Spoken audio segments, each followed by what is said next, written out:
ওকে। আচ্ছা,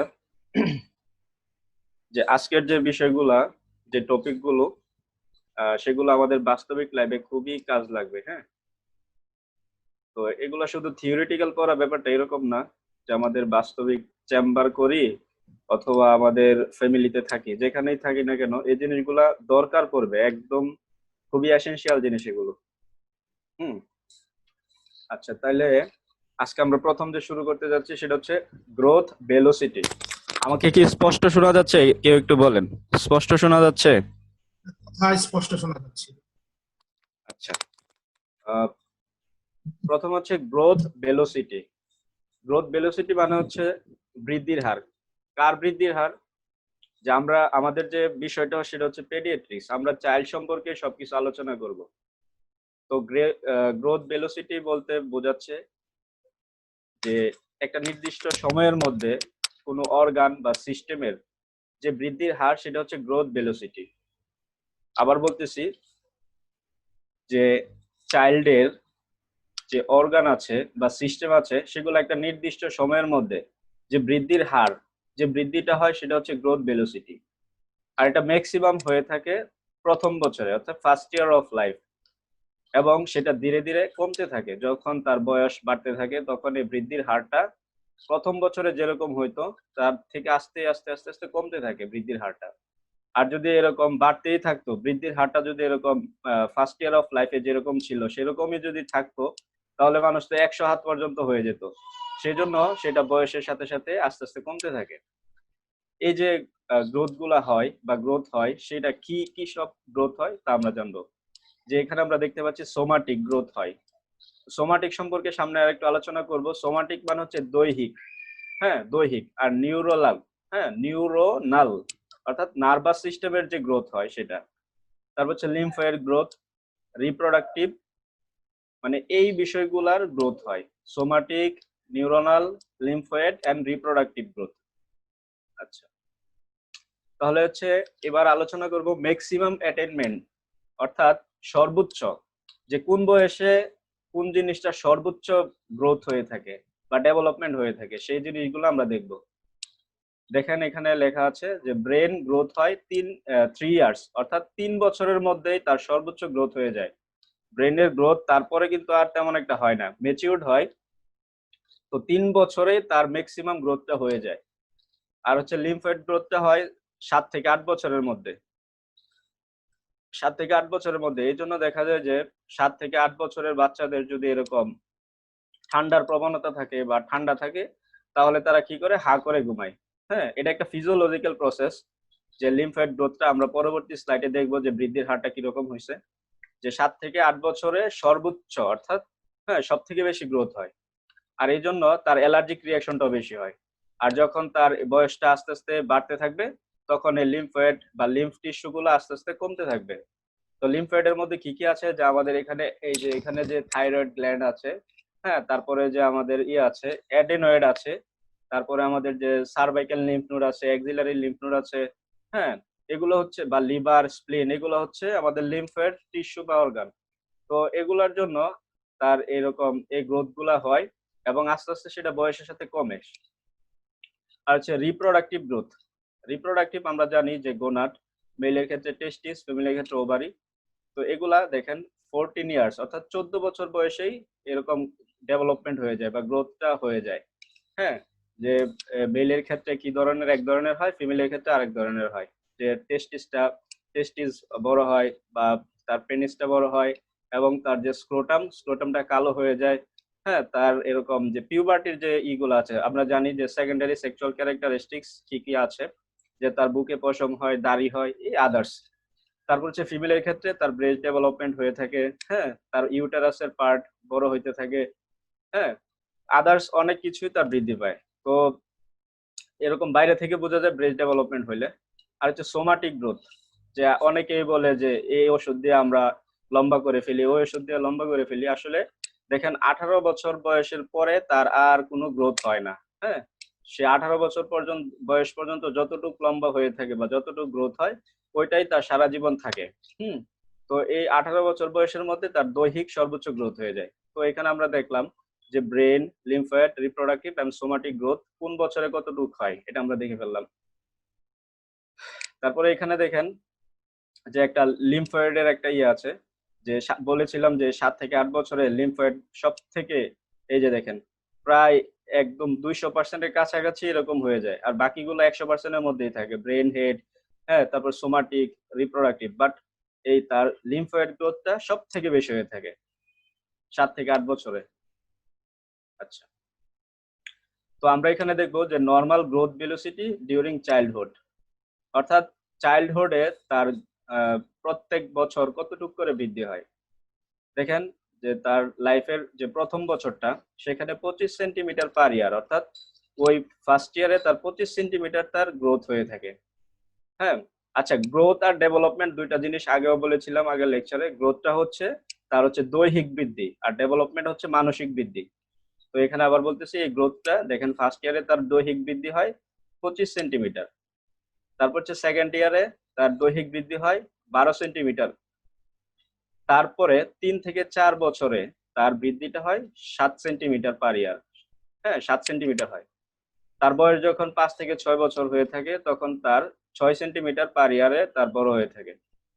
এখন 7 বছর থেকে পিউবার্টি যখন শুরু হয়, 7 ইয়ার্স টিল পিউবার্টাল অনসেট, অর্থাৎ 7 বছর থেকে তার পিউবার্টিটা যখন শুরু হয় তখন সে 5 সেন্টিমিটার পার ইয়ার। হ্যাঁ, তখন এই হচ্ছে তার গ্রোথের একটা নর্মাল গ্রোথ ভেলোসিটি, এটা আমরা দেখলাম। আচ্ছা, সবাই কি শুনতে পাচ্ছেন? একজন বলেন শুনতে পাচ্ছেন কিনা। জি ভাইয়া, শোনা যাচ্ছে। হ্যাঁ, আচ্ছা, বুঝতে সমস্যা হলে একটু বলবেন প্লিজ। হ্যাঁ, আচ্ছা, এবার দেখি গ্রোথ স্পার্ট। এই গ্রোথ স্পার্ট একটা ইন্টারেস্টিং গল্প আছে।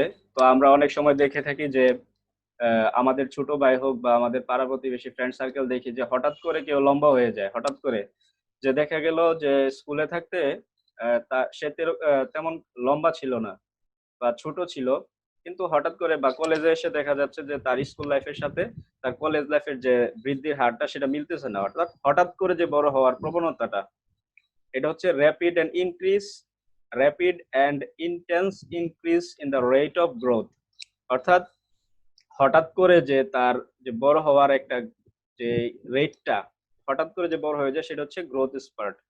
আচ্ছা, এখানে একটা কথা আছে যে গ্রোথ স্পার্টে দেখা যায় যে ফিমেল পার্সন মেল পার্সন থেকে তাড়াতাড়ি সবকিছুই আগে আগে গ্রোথ এন্ড ডেভেলপমেন্ট হয়ে যায়, বোথ মেন্টাল এন্ড ফিজিক্যাল। যে ফিমেলরা আগেই তার গ্রোথটা বেশি হয়, অর্থাৎ ছেলেদের 2 বছর আগে মেয়েদের সবকিছু ডেভেলপ হয়ে যায় বা গ্রোথটা ঠিক মতো হয়ে যায়। তো আমাদের কাছে যদি রোগী আসে তো আমি হোমিওপ্যাথিতে এটা কিভাবে ম্যানেজ করব, যে কেউ এসে কমপ্লেন করতেছে যে আমার ছেলে এরকম হঠাৎ করে বড় হয়ে যাচ্ছে বা অনেক লম্বা হয়ে যাচ্ছে। তো এখানে দেখেন একটা রুব্রিক আছে, নুমান ভাই অবশ্য দেখাবে এই জিনিসটা, যে পাঠক রেপার্টরি থেকে গ্রোথ রেপিড, এটা একটা রুব্রিক। আচ্ছা, তারপর সামনে যাই। আচ্ছা, এই যে আমরা বলতেছি যে হ্যাঁ গ্রোথ গ্রোথ, তো এই গ্রোথ হচ্ছে কিনা কিভাবে আমরা সেটা মেজার করব, পরিমাপ করব বা অ্যাসেসমেন্ট করব। তো আমি কয়েকটা জিনিস অ্যাসেসমেন্ট করব, কয়েকটা জিনিস দেখব। একটা হচ্ছে তার ফিজিক্যাল গ্রোথ, অর্থাৎ শারীরিক যে বৃদ্ধি। এখন শারীরিক বৃদ্ধিটা আমি কিভাবে দেখব? শারীরিক বৃদ্ধিটা দেখব তার অ্যানথ্রোপোমেট্রি। তো অ্যানথ্রোপোমেট্রি আগেও বলা হয়েছিল, অ্যানথ্রোপোমেট্রি হচ্ছে তার ওজন নেওয়া, অর্থাৎ বাচ্চার গ্রোথটা ঠিক মতো হচ্ছে কিনা আমি কিভাবে দেখব? তার লেন্থ ঠিক আছে কিনা, তার হাইটটা ঠিক আছে কিনা, তার ওয়েটটা ঠিক আছে কিনা। এটা হচ্ছে অ্যাকর্ডিং টু এজ, তার বয়স অনুসারে তার ওজন, তার লম্বা কতটুকু সেটা ঠিক আছে কিনা সেটা আমরা দেখবো। এই জিনিসটা হচ্ছে অ্যানথ্রোপোমেট্রি। তারপর হচ্ছে রিপ্রোডাক্টিভ গ্রোথ। এখানে দুইটা জিনিস আছে, একটা হচ্ছে অ্যাসেসমেন্ট অফ টেস্টিস। হ্যাঁ, টেস্টিসটা দেখতে হবে। টেস্টিসের কি দেখবো? ভলিউম আর হচ্ছে লেন্থ। হ্যাঁ, তো এই জিনিসটা আসতেছে সামনে, কিভাবে আমরা পরিমাপটা করব। আর হচ্ছে সেকেন্ডারি সেক্স ক্যারেক্টারিস্টিক্স। হ্যাঁ, তো আমরা এই জিনিসটাও দেখবো যে গ্রোথ ঠিক মতো আছে কিনা। যে সেকেন্ডারি সেক্স, আগেই বলা হয়েছিল যে সেকেন্ডারি সেক্স ক্যারেক্টারিস্টিক্স কি কি আছে, তো সেটা এখন আর আলোচনা না করলাম। আচ্ছা, যে অ্যানথ্রোপোমেট্রি যে মেজার করবো আমরা কি কি দেখবো, এখানে আগে বলে ফেলেছি। দেখেন এই যে লেন্থ, লেন্থ অথবা হাইট, এই জিনিসটা দেখবো। তারপর হচ্ছে অক্সিপিটু ফ্রন্টাল সার্কামফারেন্স, এটা সামনে আলোচনা হবে। ওয়েট, আগে দেখি যে এখানে কি কি জিনিস আমরা মেজার করব অ্যানথ্রোপোমেট্রিতে। তারপর হচ্ছে মিড আপার আর্ম সার্কামফারেন্স, তারপর হচ্ছে বিএমআই, আর হচ্ছে স্কিন ফোল্ড থিকনেস। এই যে এই কয়েকটা জিনিস আমরা দেখবো হচ্ছে অ্যানথ্রোপোমেট্রিতে। আচ্ছা, তো এখানে একটা জিনিস আলোচনা করে ফেলি, যেহেতু বিএমআই কথাটা আসছে। তো বিএমআই মানে হচ্ছে বডি মাস ইন্ডেক্স। হ্যাঁ, তো এটা কেন দেখা হয়, যে একটা বাচ্চার ওয়েট, অর্থাৎ সে যতটুকু লম্বা হয়েছে সে অনুযায়ী সে কি আন্ডার ওয়েট কিনা বা ওভার ওয়েট কিনা বা ওবেস কিনা। তো এটা আমরা কিভাবে মেজার করব, এটার একটা সূত্র আছে। বিএম এর সূত্রটা হচ্ছে, বিএমআই এর সূত্র হচ্ছে যে তার তার যতটুকু ওজন সেটা আমরা কেজিতে মেজার করব, কেজি পার, হ্যাঁ, তার যে হাইট আছে সেটা হচ্ছে মিটারে প্রকাশ করব। অর্থাৎ উপরে থাকবে হচ্ছে সে কতটুকু ওজন, তার কতটুকু ওজন, ধরেন 60 কেজি ওজন। তারপর হচ্ছে নিচে থাকবে হচ্ছে তার সে কতটুকু উচ্চতা, যেমন 5 ফুট 2 ইঞ্চি। তো এই 5 ফুট 2 ইঞ্চি কিন্তু আমাদের প্রথমে সেন্টিমিটারে নিতে হবে, তারপরে মিটারে নিতে হবে। হ্যাঁ, তো সেন্টিমিটারে কিভাবে নিব, বা ইঞ্চিতে নিব, সরি ইঞ্চিতে নিব। ইঞ্চিতে কিভাবে নিব, যে আমরা জানি যে 1 ফুট সমান সমান 12 ইঞ্চি, তাহলে 5 ফুট সমান 5 12 60, 60 ইঞ্চি। আরো বলেছিলাম যে 5 ফুট 2 ইঞ্চি, অর্থাৎ এই 60 আর হচ্ছে ওই 2, তাইলে হইলো কত, 62 ইঞ্চি। এখন তো এই যে এখন হইলো ইঞ্চিতে নিলাম, এই 5 ফুট 2 ইঞ্চিকে ইঞ্চিতে নেওয়ার পরে এখন আমার নিতে হবে হচ্ছে মিটারে। তো আমরা জানি যে 1 মিটার সমান কত ইঞ্চি, 0.0254, 0.0254। তাহলে এখন কি করব, উপরে ছিল সে হচ্ছে 60 কেজি ওজন, নিচে হচ্ছে তার 62 ইঞ্চি। তো 62 ইঞ্চিকে আমি যদি মিটারে নিতে চাই, তো এই 62 × 0.0254, আর পুরোটা নিচে ব্রেকেট দিয়ে দিব, কেজি পার মিটার স্কোয়ার। তো ধরেন এটার রেজাল্ট আসলো 39। আচ্ছা, এখানে একটা কথা আছে যে বিএমআই নর্মাল কত, বা কত হলে ওবেস, কত হলে তার নর্মাল ওয়েট। 18.5, তার যদি 18.5-এর নিচে হয়ে থাকে তাহলে আমরা বুঝবো আন্ডার ওয়েট। হ্যাঁ, ম্যাক্সিমাম ডায়াবেটিস দেখে গেছে, এটা যদি আমরা চাইল্ডের ক্ষেত্রে না আলোচনা করতাম তাহলে বিএমআই ম্যাক্সিমাম দেখা হচ্ছে এরকম যারা ডায়াবেটিক পেশেন্ট তাদের ক্ষেত্রে এটা বেশি দেখা হয়। আচ্ছা, তাহলে এখানে হচ্ছে 18.5-এর নিচে হইলে আমরা ধরবো হচ্ছে আন্ডার ওয়েট। তারপরে 18.5 থেকে 24.9 কেজি পার মিটার স্কোয়ার যদি বিএমআই হয় তাহলে এটা হচ্ছে নর্মাল। আবার বলতেছি, 18.5 থেকে 24.9 কেজি পার মিটার স্কোয়ার যদি বিএমআই থাকে তাহলে সেটা কি হবে, সেটা হবে হচ্ছে নর্মাল ওয়েট। আর হচ্ছে 25 থেকে 29.9, 25 থেকে 29.9 হচ্ছে ওভার ওয়েট। তারপরে যদি 30-এর উপরে হয়ে থাকে সেটা হচ্ছে ওবেস। এখন ওবেসের অনেকগুলো স্টেজ আছে, সেগুলো আলোচনা করব না। তাহলে আবার বলি যে এটা নর্মাল ইয়াটা হচ্ছে যে 18.5 থেকে 24.9 কেজি পার মিটার স্কোয়ার, এটা হচ্ছে নর্মাল। তো এর নিচে গেলে হচ্ছে সে আন্ডার ওয়েট। তো 25 থেকে 29.9 হচ্ছে তার ওভার ওয়েট। হ্যাঁ, এই 29-এর পরে যদি বিএমআই হয়ে থাকে সেটা হবে কি, ওবেস। তো অনেক মারা কমপ্লেন করতে পারে যে আমার বাচ্চা দিন দিন শুকায় যাচ্ছে। তো এই জিনিসটা তো আমরা তাদের কথাই ছেড়ে দিতে পারি না। হ্যাঁ, তখন আমরা এরকম বিএমআই মেজার করে দেখব যে আসলে কি বাচ্চা শুকায় যাচ্ছে কিনা, তার ওজন বা অতিরিক্ত যদি বলে যে অতিরিক্ত তার ওজন হয়ে যাচ্ছে, তখন আমরা বিএমআইটা দেখে নিব। আর এখানে একটা কথা আছে যে স্কিন ফোল্ড থিকনেস। আচ্ছা, নোমান ভাই বলেন তো শোনা যাচ্ছে কিনা, নোমান ভাই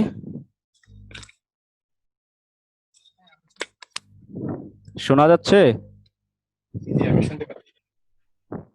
আচ্ছা, আরো যদি বুঝতে কোনো সমস্যা হয় অবশ্যই নক করবেন, অবশ্যই, তাহলে রিপিট করা হবে।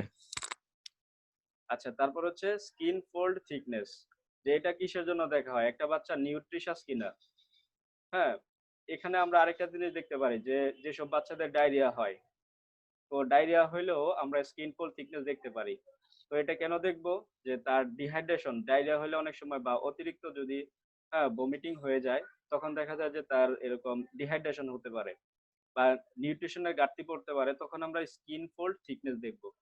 আশা করি এতটুকু বুঝতে পারছেন। আচ্ছা, তো এবার একটা মজার জিনিস আছে, সেটা হচ্ছে যে যে যেসব বাচ্চার বয়স 2 বছরের নিচে, এখন তাদের যদি আমরা উচ্চতা মাপতে চাই, তাহলে তো তাকে আমি দাঁড় করিয়ে মাপতে পারবো না, ঠিক না? তখন এটার একটা প্রসেস হচ্ছে এই যে একটা ইনফ্যান্টোমিটার। তো এটা আমরা দেখে থাকবো, যদি শিশু ডাক্তারের কাছে যাই তখন দেখতে পারবো। এটা বিএমআই ভবনে পাওয়া যাবে, যদি কেউ আগ্রহী থাকি দেখতে পারবো বা কিনতে পারবো। আচ্ছা, তো এটা আমার কেন দরকার?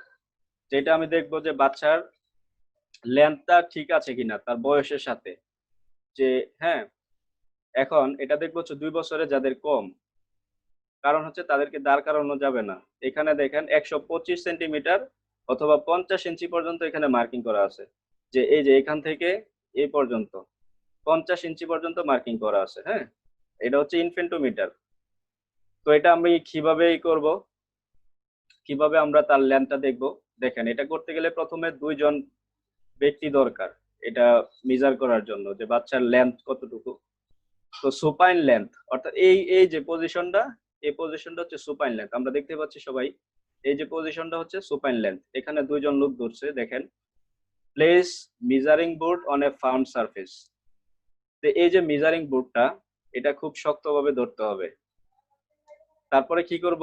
লে the child on his back on the board, one person should ensure that head is held in contact with the head board.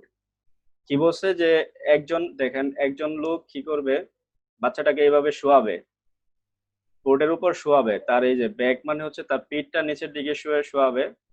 তারপরে সে এনশিওর করবে যে তার মাথাটা এই যে হেড অফ বোর্ড এখানে লেগেছে কিনা। তারপরে কি করবে দেখেন, মানে এখানে কন্টাক্ট করাতে হবে তার মাথাটা। তারপর আদার পারসন কি করবে, শুড প্রেস ওভার দ্য নি। এই যে এখানে আরেকজন ব্যক্তি কি করেছে, যে তার এই যে নিতে কি করেছে, প্রেস করেছে, যাতে সে নড়াচড়া না করে, তাহলে তো আমার ল্যান্ডটা ঠিক মতো নিতে পারবো না। আচ্ছা, অবশ্যই সেটা আস্তে করে নিতে হবে, যাতে বাচ্চা ব্যথা না পায়, সেটা দেখতে হবে। হ্যাঁ, এটা মানে যেভাবে ধরবে বাচ্চা ব্যথাও পাবে না, অথবা বাচ্চার পাটা নড়বেও না, এরকম। তারপরে কি করবে, যে মুভেবল ফুডটা যাতে এখানে ফার্মলি থেকে থাকে, আর হচ্ছে এই যে সোল, বাচ্চার যে সোল আছে, এটা যাতে এই যে এই ফিটটা যাতে এখানে লেগে থাকে, যে এই জিনিসটাতে লেগে থাকে। এভাবে আমরা রেকর্ড করবো যে এই জিনিসটা অবশ্য নড়াচড়া করা যায়। দেখেন এখানে একটু জায়গা ফাঁকা আছে, তো বাচ্চা যতটুকু লম্বা আমরা সামনে পিছনে নিতে পারবো। তো এখান থেকে আমরা লেন্থটা দেখবো।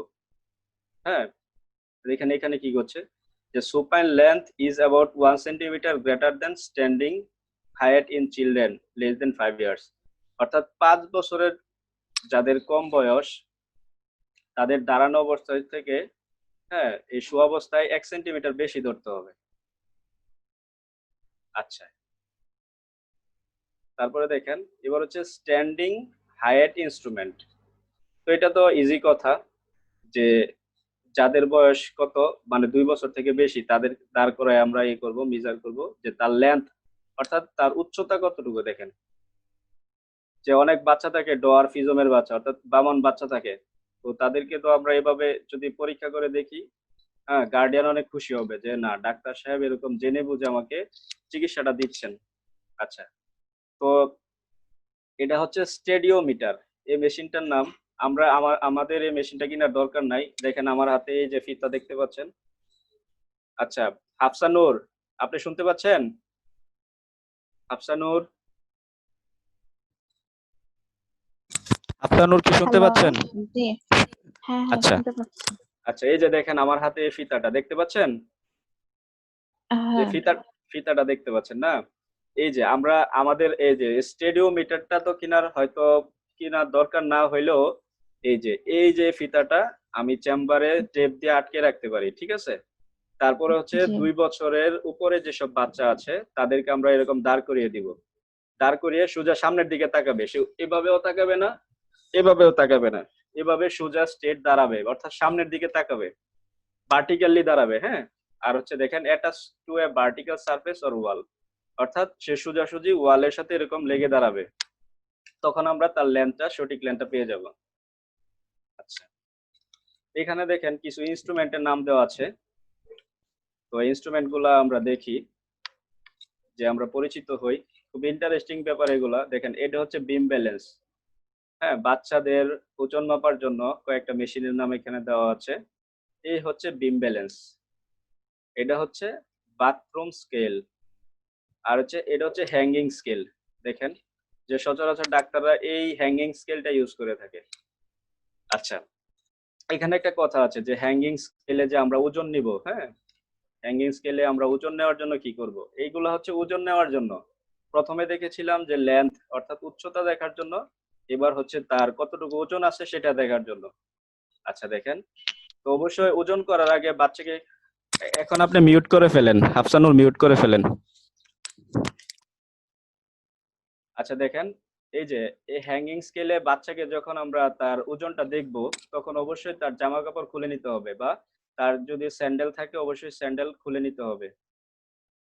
দেখেন এই যে নোটা বেনে কি লেখা আছে, বিশেষ দ্রষ্টব্য লেখা আছে, child's weight double the value of its birth by 6 months. অর্থাৎ বাচ্চা যখন জন্ম হয় তার যে ওজন থাকে 6 মাস বয়সে সেটা তার ডাবল হয়ে যায়। তারপরে প্রথম যে বছরটা আছে ফার্স্ট ইয়ারে সেটা 3 ডাবল হয়। তারপরে যে মানে তার বয়স যখন 2 বছর সেটা অর্থাৎ যে 4 গুণ হয়ে যায়। তাহলে এখানে দেখি যে জন্মের সময় যদি তার বয়স তার ওজন সাপোজ দুই দুই 2 কেজি ধরেন, তাহলে তার 6 মাস বয়সে 4 কেজি। তারপর হচ্ছে 1 বছরে 3 4 মানে 3 2 গুণে 6। তারপর হচ্ছে তার 2 বছরে হবে 4 2 গুণে 8। আশা করি বুঝতে পারছেন। এই দেখেন এখানে একটা মজার একটা ব্যাপার আছে, যে ও এফ সি, এটা আগে বলছি, যে অক্সিপিটো ফ্রন্টাল সার্কামফারেন্স। এটা কেন দেখব? যে অনেক বাচ্চা আছে যাদের এরকম হাইড্রোক্যাফালাস হয়ে থাকে। তো হাইড্রোক্যাফালাস জিনিসটা কি 1 মিনিটে বলি।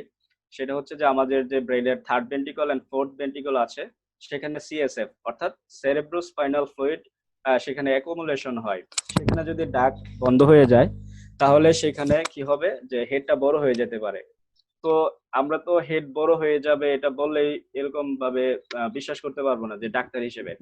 তখন আমার কি করতে হবে দেখেন, আমি একটু দেখায় দিচ্ছি যে অক্সিপিটো ফ্রন্টাল সার্কামফারেন্স মানে কি, কিভাবে আমি মেজার করব।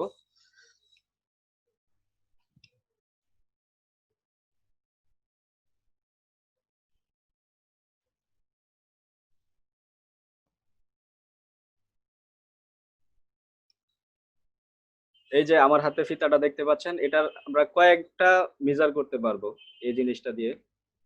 এটা আপনারা আমরা দেখবো হচ্ছে ইঞ্চিতে, হ্যাঁ। তো এখানে দাঁড়ান দেখাচ্ছি, এই যে ইঞ্চি আমার এখানে লেখা আছে। তো এটা কিভাবে দেখবো, এই যে এখানে যে এটা হচ্ছে এভাবে আমরা দেখতে পারি যে ফ্রন্টাল থেকে অর্থাৎ অরবিটের উপর থেকে, যে এটা আমার অরবিট, অরবিট মানে চোখ, এই চোখের উপর থেকে যে আমার সার্কামফারেন্সটা আমি দেখবো কিভাবে, বা পিছন থেকেও দেখতে পারি এভাবে ধরে, এভাবে দেখবো, হ্যাঁ। যে পরে আমি মেজার করবো যে কতটুক হয়েছে, কয় ইঞ্চি হয়েছে। তো এটা কতটুক বয়সের সাথে কতটুক হয় সেটার একটা চার্ট আছে, সেই চার্টটা আমরা দিয়ে দিব, কোন এক সময় দিয়ে দিব। তো এভাবে হচ্ছে মেজার করতে হবে। কি জন্য? যে বাচ্চার হেডের সার্কামফারেন্সটা এইজ অনুসারে ঠিক আছে কিনা। আশা করি বুঝতে পারছেন। এই যে এখানে একটা ছবি আছে দেখেন, এই ছবিটা দেখেন, আশা করি দেখতে পাচ্ছেন। যে এভাবে দেখতে হবে আশা করি, হ্যাঁ। যে এই যে দেখেন অরবিটাল রিজ আছে অ্যান্টেরিয়রলি, এটা হচ্ছে আমার অরবিটাল রিজ। তারপর হচ্ছে এটা রাউন্ড করে, দেখেন রাউন্ড করে আমার পোস্টেরিয়রলি নিতে হবে, যে এক্সটার্নাল অক্সিপিটাল, হ্যাঁ, প্রোটাবারেন্স। অর্থাৎ এই যে অক্সিপিটাল এখানে যে একটা আছে উঁচা, একটু উঁচা লাগতেছে, মাথায় হাত দিয়ে দেখেন সবাই, যে পিছনে অক্সিপিটাল বনে একটু উঁচা, মনে হয় একটু উঁচা হয়ে আছে, সেখানে আমরা এতটুকু পর্যন্ত মেজার করব। তাহলে আমি হেড সার্কামফারেন্সটা পেয়ে যাব। এটা দেখবো কেন, যে বাচ্চার হাইড্রোসাফালাস আছে কিনা, বা তার এজ অনুসারে তার হেড সার্কামফারেন্স ঠিক আছে কিনা।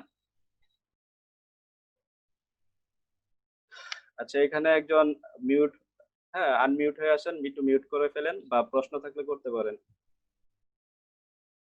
আচ্ছা, এখানে দেখেন যে মিড আপার আর্ম সার্কামফারেন্স, MUAC।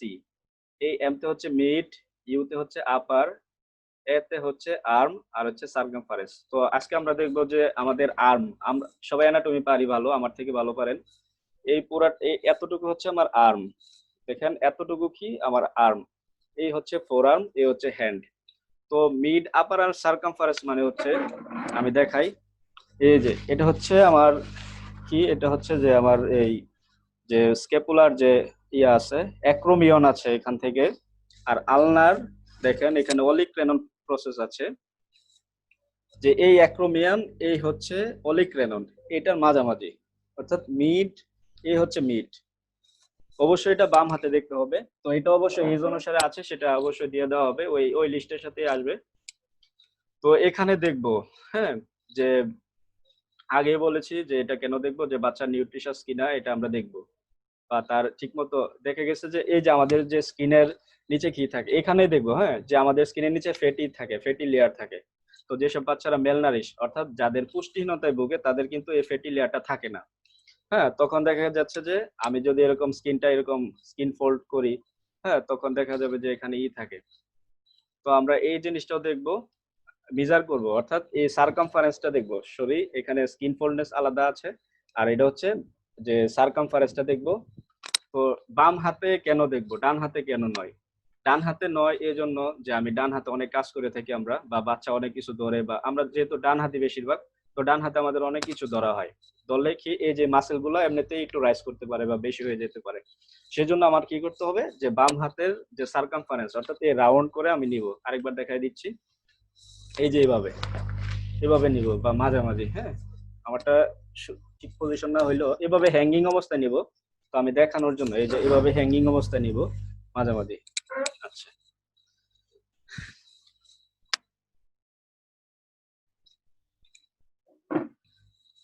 যেখানে প্রসিডিউরটা আবার দিয়েছে এটা দরকার নেই। তো এখানে দেখেন, এটা একটু বড় করে নিচ্ছি।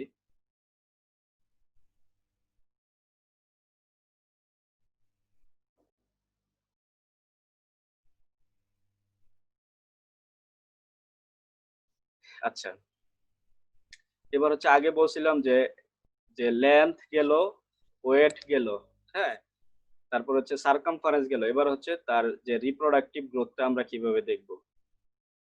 দেখেন, এই যে রিপ্রোডাক্টিভ গ্রোথ দেখার জন্য এখানে একটা, এই যে তসবির মতো দেখতে পাচ্ছেন, যে সোনিয়া, আপনি কি দেখতে পাচ্ছেন? সোনিয়া, একটু রেসপন্স করলে ভালো হয়। সোনিয়া, আপনি কি দেখতে পাচ্ছেন? জি ভাইয়া দেখতে পাচ্ছি। আচ্ছা, ঠিক আছে। এই যে এখানে তসবির মতো একটা জিনিস দেখতে পাচ্ছেন, তসবির মতো যে একটা জিনিস। হ্যাঁ দেখা যায়। আচ্ছা, ঠিক আছে, এখন মিউট করে ফেলেন। এটা হচ্ছে যে তসবি না, আসলে এটা হচ্ছে অর্কিডোমিটার, অর্থাৎ এটা টেস্টিসের ভলিউম এবং লেন্থ দেখা হয়, হ্যাঁ। তো এই জিনিসটা এখানে টেস্টিসের ভলিউম সাধারণত মিলিলিটারে দেখা হয়, যে কতটুকু তার কত বয়সের সাথে কতটুকু। তো এটা দেখা হয় হচ্ছে, তো এটার গুরুত্ব কি, এই অর্কিডোমিটারের গুরুত্বটা কি, দেখা গেছে যে যেসব বাচ্চা টার্মের আগে, হ্যাঁ, অর্থাৎ 37 উইকস, এটা হচ্ছে টার্ম বেবি। তো এর আগে যদি প্রিমেচিওর বেবি যদি হয়ে থাকে, বা হ্যাঁ, বাচ্চা যদি সিজার করে ফেলে অনেক আগে, কোনো সমস্যার কারণে হোক বা যে কারণে হোক, যে আগে যদি এরকম ডেলিভারি করে ফেলে, তো দেখা গেছে এইসব বাচ্চার যদি এই টেস্টিসের ভলিউম বা যেসব মিজার গুলো আছে রিপ্রোডাক্টিভ গ্রোথে, সেগুলো যদি ঠিক মতো না হয়, তাহলে আমরা সেটা ধরে নিব যে হ্যাঁ, সে প্রিমেচিওর বেবি, অর্থাৎ ডিলে ডেভেলপমেন্ট বা ডিলে গ্রোথ, এটাও হইতে পারে। তো এগুলা যদি ঠিক মতো না হয়, এই টেস্টিসের ভলিউম যদি ঠিক মতো না থাকে, তাহলে বুঝতে হবে যে বাচ্চার ইনফার্টিলিটি ডেভেলপ করতে পারে, হ্যাঁ, এটা একটা ব্যাপার। আচ্ছা,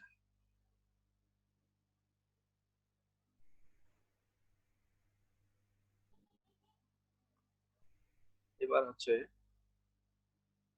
দেখেন, এই জিনিসটাই আবার এখানে আসছে,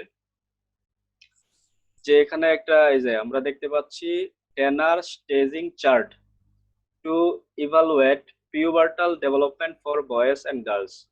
তো উনি কে, টেনার মানে কি? টেনার হচ্ছে একজন ডক্টর, তিনি কি করেছেন, একটা চার্ট দিয়েছেন, যে তার কোনো একটা চাইল্ডের বা একটা মেল পার্সন বা একটা ফিমেল বাচ্চার তার ডেভেলপমেন্টটা ঠিক হইলো কিনা, এখানে ডেভেলপমেন্ট বলতে বোঝাচ্ছে তার হচ্ছে ফিজিক্যাল। যেখানে আপনার মানে আগে বলেছিলাম গ্রোথ এন্ড ডেভেলপমেন্ট দুইটা আলাদা জিনিস। গ্রোথ হচ্ছে ফিজিক্যাল, হ্যাঁ, আর হচ্ছে ডেভেলপমেন্ট হচ্ছে মেন্টাল। তো এখানে উল্লেখ যেহেতু ছবি সহ ডেভেলপমেন্ট দেওয়া আছে, তাহলে বুঝতে হবে যে এখানে ফিজিক্যাল। অনেক জায়গায় ফিজিক্যাল ডেভেলপমেন্ট উল্লেখ থাকে, তখন কিন্তু আমরা নার্ভাস সিস্টেম বুঝবো না। যেখানে আলাদা একটা শব্দ থাকবে ডেভেলপমেন্ট, সেটা হচ্ছে যে তার নার্ভাস বা ব্রেন সম্পর্কিত, তার হ্যাঁ মন সম্পর্কিত যে ডেভেলপমেন্ট সেটা। আচ্ছা দেখেন, প্রথমে আমি মেইলেরটা দেখাই যে যে চারটা দিয়েছেন সেটা কিভাবে ইভালুয়েট করব। এটা হচ্ছে মেল। দেখেন এখানে 5টা স্টেজ দেওয়া আছে, স্টেজ 1, 2, 3, 4, 5। ঠিক আছে। আচ্ছা, যে দেখেন এখানে এখানে যে ল্যাম্পটা আছে, এখানে দেখেন এই যে 3 ml, এইটা হচ্ছে ml এর হিসাব। এই যে 3, 4, 10, 16, 25, এগুলো হচ্ছে ml। তো স্টেজ 1-এ আমরা কি দেখবো, যে লেস দেন 2.5। এটা হচ্ছে টেস্টিজের লেন্থ যদি 2.5 এর কম হয়, কম থাকবে এই স্টেজে। স্টেজ 1-এ টেস্টিজের লেন্থটা আর ভলিউম থাকবে 3 ml, আর লেন্থ থাকবে 2.5। হ্যাঁ, 2.5 এর নিচে, 2.5 সেন্টিমিটারের নিচে থাকবে। আচ্ছা, তারপর হচ্ছে স্টেজ 2-তে দেখেন এখানে কেউ মাইন্ড করবেন না, যেহেতু আমরা মেডিকেল সায়েন্সে পড়তে আসছি, একটু জানার জন্যই। হ্যাঁ, আচ্ছা, তারপরে এখানে দেখেন যে পিউবিক হেয়ার অল্প কিছু হচ্ছে পিউবিক হেয়ার। আচ্ছা, তার হচ্ছে টেস্টিজের ভলিউম কত, 4 ml। যে এখানে এগুলো আমাদের সব মনে রাখতে হবে ব্যাপারটা এরকম না, জাস্ট আমরা দেখি। আমাদের যেটা মনে রাখতে হবে সেটা সামনে আসতেছে। তো এখানে হচ্ছে 2.5 থেকে 3.2, যে এই এতটুক লেন্থের ভিতরে থাকবে স্টেজ 2-তে।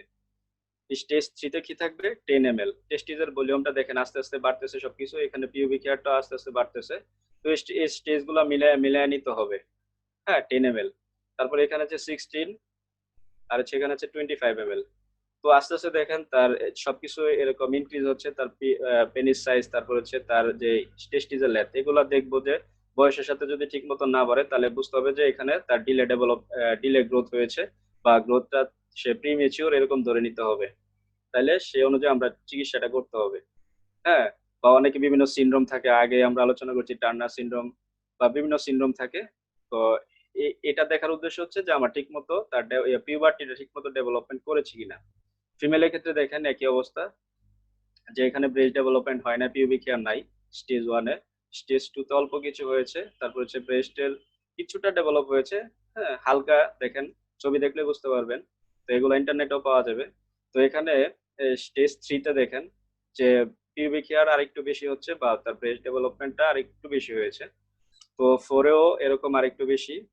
তারপর হচ্ছে 5-এ গিয়ে একদম তার একদম পরিণত যে অবস্থা সেটা হয়েছে। সেটা আমরা পরে অবশ্যই নেট থেকে দেখে নিতে পারবো। আচ্ছা,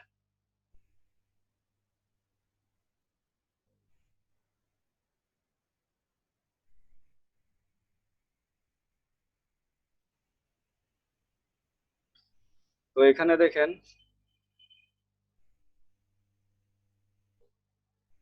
কি বলছে, ডেভেলপমেন্ট। তো ডেভেলপমেন্ট মানে হচ্ছে তার নার্ভাস ডেভেলপমেন্ট, যেটা বোঝায় সেটা আমরা আলোচনা করছি। তো এখানে কয়েকটা জিনিস থাকে, একটা হচ্ছে নিউরন আর একটা হচ্ছে সিনাপস। নিউরন কি, নিউরন হচ্ছে যে ব্রেনের ফাংশনাল ইউনিট, হ্যাঁ, structural and functional unit of nervous system, এটা হচ্ছে নিউরন। আর সিনাপ কি, সিনাপস হচ্ছে যে একটা নিউরনের সাথে আরেকটা এই যে আন্তঃসম্পর্ক, আন্তঃযোগাযোগ, এভাবে যে সম্পর্কটা হয়, সেটা সামনে ছবি আছে দেখাবো। এভাবে একটা একটা নিউরনের সাথে আরেকটা আন্তঃসম্পর্ক, সেটা হচ্ছে সিনাপস। দেখেন জন্মের সময় তার নিউরনের সংখ্যা থাকে 100 বিলিয়ন।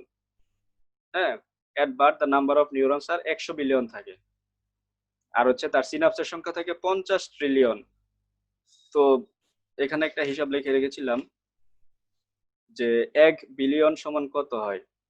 1 বিলিয়ন সমান 100 কোটি। হ্যাঁ, 1 বিলিয়ন সমান 100 কোটি, আর 1 ট্রিলিয়ন দেখেন এখানে বলছে যে 100 বিলিয়ন। আচ্ছা, এটা গুণ করে নিব আমরা, বিলিয়নের ট্রিলিয়নের হিসাবটা এখন আনতেছি না। তো এটা খালি জেনে রাখি যে নিউরন আর সিনাপসের সংখ্যাটা এরকম থাকে জন্মের সময়। তো তো 3 বছর আগে এই কথাটা সব থেকে বেশি গুরুত্ব রাখবেন, বা সব থেকে বেশি মনে রাখতে হবে। 3 বছরে বাচ্চার ব্রেন ডেভেলপমেন্ট সব থেকে বেশি হয়। হ্যাঁ, 3 বছরে এই কথাটা একদম মাথায় গেঁথে ফেলবো। তো 3 বছরের পরে বাচ্চার ব্রেন আর তেমন ডেভেলপ হয় না, এটা মাথায় রাখবো। বয়সের সাথে সাথে তার আর হবে না, এই 3 বছরের সব থেকে বেশি হয়, এটাই মনে রাখবো। তো এই 3 বছরটা হচ্ছে খুবই গুরুত্বপূর্ণ। একটা বাচ্চার যদি এই সময়টাতে আমরা কেয়ার নিয়ে থাকি ভালোভাবে, তার ডেভেলপমেন্টটা ভালো হবে। আচ্ছা, এই যে এখানে বলছে যে the first 3 years of life is very crucial, অর্থাৎ এই 3 বছরটা খুবই গুরুত্বপূর্ণ। ঠিক আছে, এই জন্য অ্যাপ্রোপ্রিয়েট আমার কেয়ার নিতে হবে এই 3 বছরে। আচ্ছা, এবার হচ্ছে যে early childhood development. Early childhood development বলতে বোঝাচ্ছে এখানে যে 5 বছরের কনসেপশন থেকে 5 বছর পর্যন্ত যে বয়সটা তার, সেটা হচ্ছে আর্লি চাইল্ডহুড। হ্যাঁ, তো এই কনসেপশন হচ্ছে যখন সে গর্ভ ধারণ করে তখন থেকে 5 বছর পর্যন্ত এই আর্লি চাইল্ডহুডে কি কি হয় দেখেন। তো এখানে যে এই বয়সে সে যা যা একোয়ার অর্থাৎ অর্জন করবে, বা তার যে ডেভেলপমেন্টটা হবে, হ্যাঁ, মেন্টাল বা তার নার্ভাস সিস্টেমের যে ডেভেলপমেন্ট হবে, সেটা হচ্ছে আর্লি চাইল্ডহুড ডেভেলপমেন্ট। আমরা আসতেছি দেখেন যে এই যে যে বার্থের সময় তার যে নিউরনের সংখ্যাটা কিরকম থাকে দেখেন।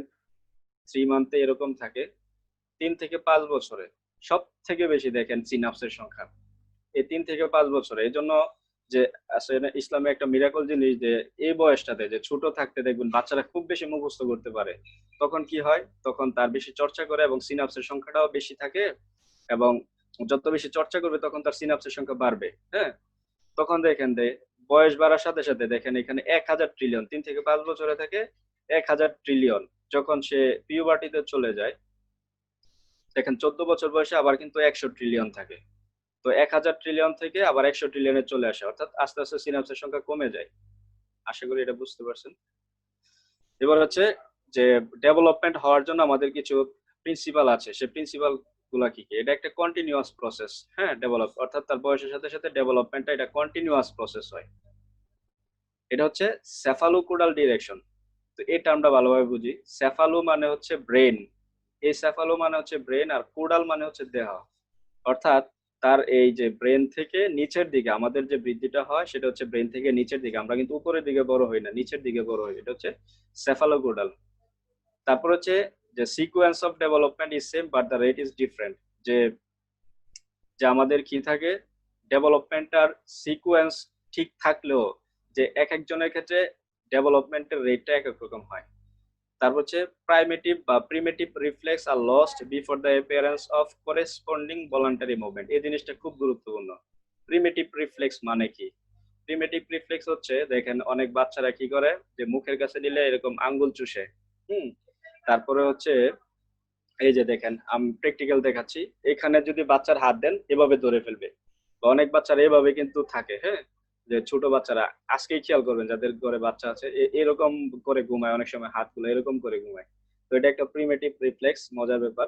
তো আপনি যখন এখানে হাত দিবেন বাচ্চাদের এভাবে ধরে ফেলবে। হ্যাঁ, এটা প্রিমেটিভ রিফ্লেক্স। আর হচ্ছে মুখে কাছে আঙ্গুল নিলে সে সাকিং করবে, বা যে কোনো দেখবেন বাচ্চা যে মুখের কাছে নিলে কোনো কিছু চুষতে থাকে, এটা একটা তার হচ্ছে প্রিমেটিভ রিফ্লেক্স। আর হচ্ছে বেবিস কি সাইন, ধরেন এটা আমার পায়ের পাতা বা বাচ্চার একটা পায়ের পাতা, যখন সে আপনি এরকম করবেন তখন এরকম করে ফেলবে, অর্থাৎ যে পায়ে বেবিস কি সাইন এরকম করলে এরকম করে ফেলবে, আর বড়রা এরকম উল্টার দিকে, আর বাচ্চারা এরকম।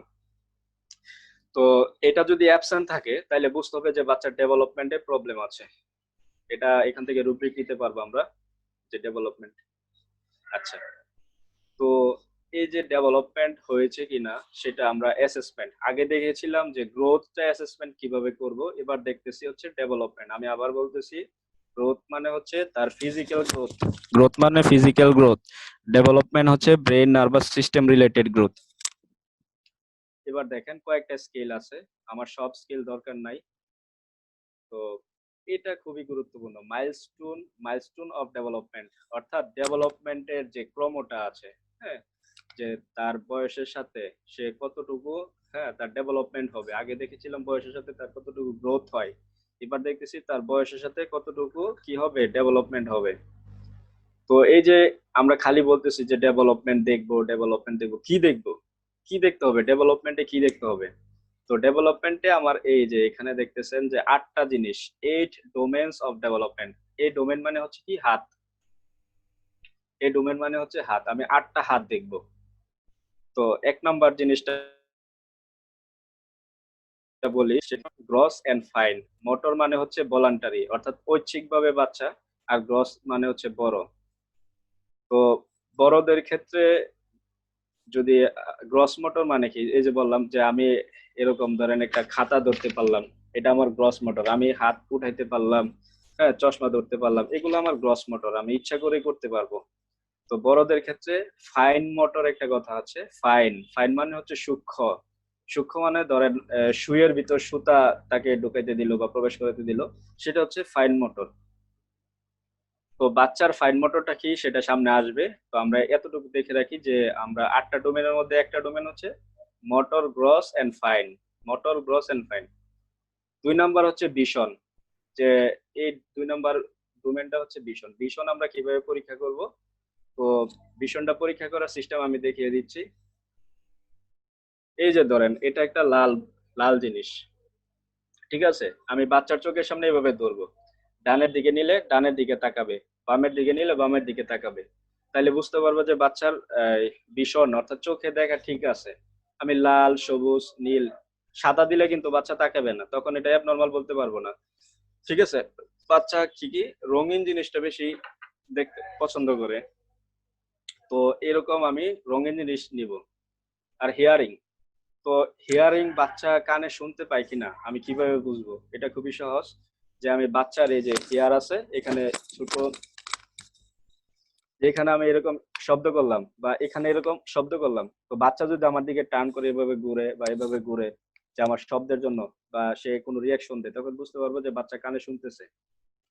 তাছাড়া দেখেন যে বাচ্চা যদি না শুনে, হ্যাঁ, আমি এই শব্দ করলাম তারপরে যদি বাচ্চার কোনো প্রতিক্রিয়া না দেখা যায়, তাহলে বুঝতে হবে তার কানে সমস্যা আছে। তখন আমার কি করতে হবে? কানে ডাক্তারের কাছে রেফার করতে হবে, তার কান ঠিক আছে কিনা। হ্যাঁ, যদি ডাক্তার সাহেবরা বলেন যে কান ঠিক আছে, তাইলে বুঝতে হবে যে তার অবশ্যই নার্ভাসের সমস্যা আছে, তার ব্রেন ডেভেলপমেন্টে কিছু সমস্যা আছে। তখন আমার ওইভাবে চিকিৎসা করতে হবে।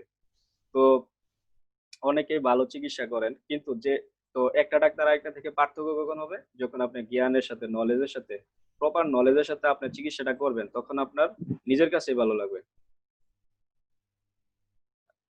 আচ্ছা, নোমান ভাই শুনতে পাচ্ছেন? নোমান ভাই, শুনতে পাচ্ছি। আচ্ছা, মানে কোনো কিছু সমস্যা আছে এখন এতটুক যা বললাম? আমার কাছে তো সমস্যা মনে হয় না কিছু। আচ্ছা, তাই এবার বলেন তো, এখন পর্যন্ত যা বললাম বুঝতে কোনো সমস্যা হয়েছে কিনা তাই এবার? না ভাইয়া, সমস্যা হয় নাই, বুঝতে পারছি। আচ্ছা, ঠিক আছে, আমি ইজিলি বলার চেষ্টা করবো। যদি কোনো সমস্যা হয় তাহলে অবশ্যই আমাকে জানালে আমি খুব খুশি হব। তারপর হচ্ছে স্পিচ। যে স্পিচটা কিভাবে বুঝবো? যে একটা 2 মাসের বাচ্চা কিন্তু বলবে না যে আমার সোনার বাংলা আমি তোমায় ভালোবাসি, এটা বলবে না। ঠিক আছে? বা আমি ভাত খাবো, এগুলা বলবে না। তো তার এই যে তার যে বয়সের সাথে সে কি বলবে না বলবে, এই জিনিসটা আমি দেখবো। এটা সামনে আসতেছে যে কি বলবো। তারপর হচ্ছে সোশ্যাল। হ্যাঁ, সোশ্যাল, সে বাচ্চাটা, হ্যাঁ, অর্থাৎ তাকে কোনো কিছু জিজ্ঞেস করলে সে আই কন্টাক্ট করে কিনা, নাকি সে এক মানে একদিকে তাকাইছে তো তাকাইছে, অন্যদিকে তাকায় না, একগুঁয়েমি আছে, তার অবস্টিনেট। সে একদিকে তাকাইছে, আপনি ডাকতেছেন বা কেউ আসলো তাকায়, ভ্রুক্ষেপই নেই। অনেকে আছে না এরকম যে তার বাসায় কেউ গেলে সে ভ্রুক্ষেপই করে না। হ্যাঁ, তো এই সোশ্যাল জিনিসটা আমরা দেখবো। তারপর হচ্ছে ইমোশনাল। হ্যাঁ, তাকে কষ্ট দিলে সে কষ্ট পায় কিনা, বা ইমোশনাল, এই ডোমেনটা আমরা দেখবো। আর হচ্ছে সেলফ হেল্প। সেলফ হেল্প আর অটোনমি, যে কিছু কিছু কাজ আছে বাচ্চা নিজে করবে, সেটা সে করতে পারে কিনা। আরেকটা হচ্ছে কোগনিটিভ কিনা, সে পরিবেশের সাথে নিজেকে খাপ খাওয়ায় নিতে পারছে কিনা, যে বয়সের সাথে, অবশ্যই এটা দেখতে হবে। আশা করি এই জিনিসটা বোঝা গেছে। এটা হচ্ছে ডোমেন্স অফ ডেভেলপমেন্ট।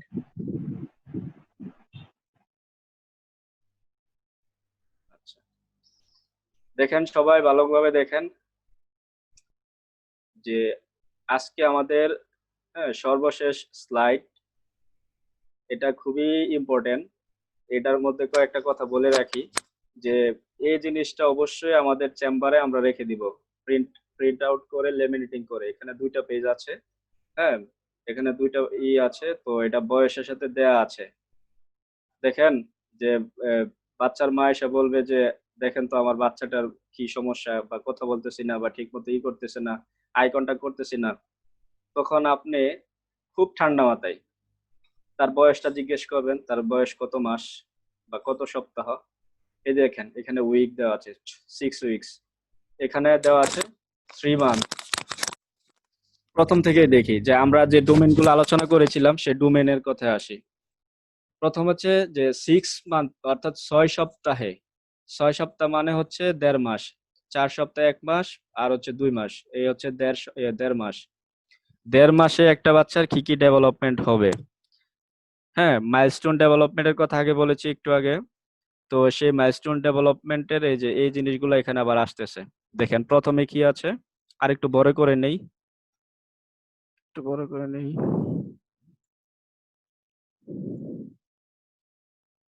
বড় করলে দেখা যাচ্ছে না ঠিক মতো।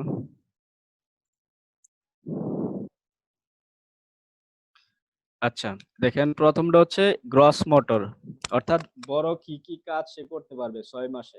খুবই ইম্পর্টেন্ট, খুবই ইম্পর্টেন্ট, আমাদের বাস্তবিক লাইফে এটা অবশ্যই লাগবে। আচ্ছা দেখি, এই হচ্ছে তার সুপাইন পজিশন, অর্থাৎ তার ব্যাকটা পিছনে থাকবে আর পাটা সোজা হয়ে থাকবে বা যেভাবে শুয়ে থাকবে, এটা হচ্ছে সুপাইন পজিশন। যখন তাকে এভাবে উঠানোর চেষ্টা করা হবে, এই দেখেন একটা ছবি এখানে সুন্দর দেওয়া আছে, আর একটু বড় করে এই ছবিটা।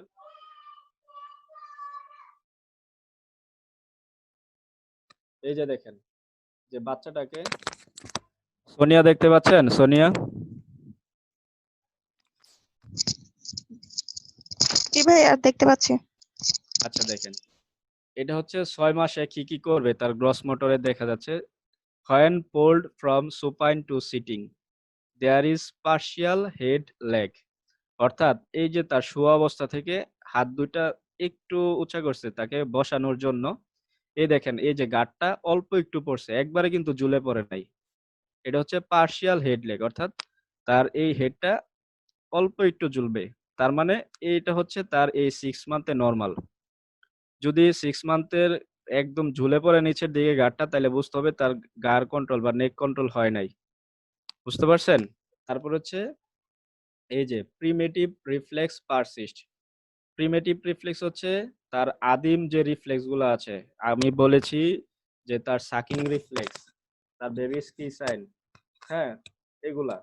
তো এগুলা তার কি থাকবে? প্রেজেন্ট থাকবে। সাকিং তার হচ্ছে প্রিমেটিভ রিফ্লেক্সটা পারসিস্ট থাকবে এই 6 উইকসে। তারপর হচ্ছে ফাইন মোটর। এই ফাইন মোটরে হচ্ছে দেখেন কি দুইটা জিনিস, একটা হচ্ছে ফাইন মোটর আর হচ্ছে ভিশন। তো এখানে আমরা কি দেখব? সূক্ষ্ম কাজ। সূক্ষ্ম সূক্ষ্ম কাজে হচ্ছে দেখেন কি থাকবে। তো এখানে কি থাকবে দেখেন, follows moving object or face by turning the head. যে কোনো একটা জিনিস, এই যে এই জিনিসটা আছে এখানে ঝুলায় রাখলেন বা সামনে ধরলেন, যে বাচ্চাটা যদি এটার দিকে তাকায়, আপনি যদি ডানে নেন ডানে তাকাবে, বামে নেন বামে তাকাবে। যদি তার মাথাটা কি করে টার্ন করে, তখন বুঝতে হবে তার ডেভেলপমেন্ট ঠিক আছে।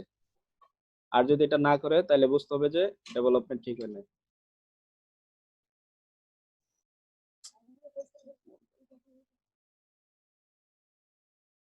তারপরে দেখেন একটু ছোট করে দেখাই,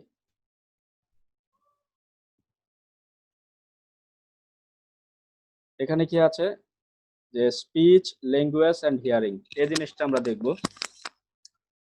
যে স্কেয়ার টু লাউড নয়েজ, এই তিনটা জিনিস। স্কেয়ার টু লাউড, এই 6 উইকসে কি হবে বাচ্চাটা দেখেন যে লাউড নয়েজ করলে সে এরকম আতঙ্কগ্রস্ত হয়ে যাবে। এটা কিন্তু তার নর্মাল। এই 6 উইকসে এটা আবার বুঝবেন না যে সে ভয় পায় খুব। হ্যাঁ, এখান থেকে আবার চিকিৎসা করার দরকার নেই, এটা তার নর্মাল। এই 6 উইকসে সে একটু আতঙ্কগ্রস্ত হবে কোনো শব্দ শুনলে, এটা তার নর্মাল। আচ্ছা এখানে তো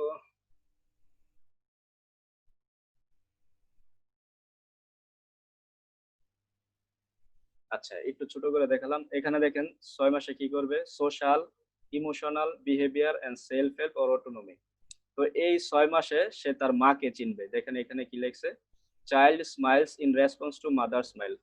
অর্থাৎ এই 6 সপ্তাহে, সরি 6 মাস না, 6 সপ্তাহে সে মা যদি হাসি দেয় বাচ্চার দিকে, তার মাকে সে কি করতে হবে, সে মায়ের হাসির সে রেসপন্স করবে, সেও হাসবে। তাইলে এটা হলো এই 6 উইকসে। 6 উইকসেরটা গেলে এবার হচ্ছে 3 মান্থস, অর্থাৎ 3 মান্থে তার গ্রস মোটরটা কি হবে দেখেন, এই যে দেখতেছি তার নেক কন্ট্রোল হয়ে যাবে 3 মান্থে। নেক কন্ট্রোল ইজ অ্যাচিভ, তার গাটটা এরকম সে নিজে কন্ট্রোল করতে পারবে।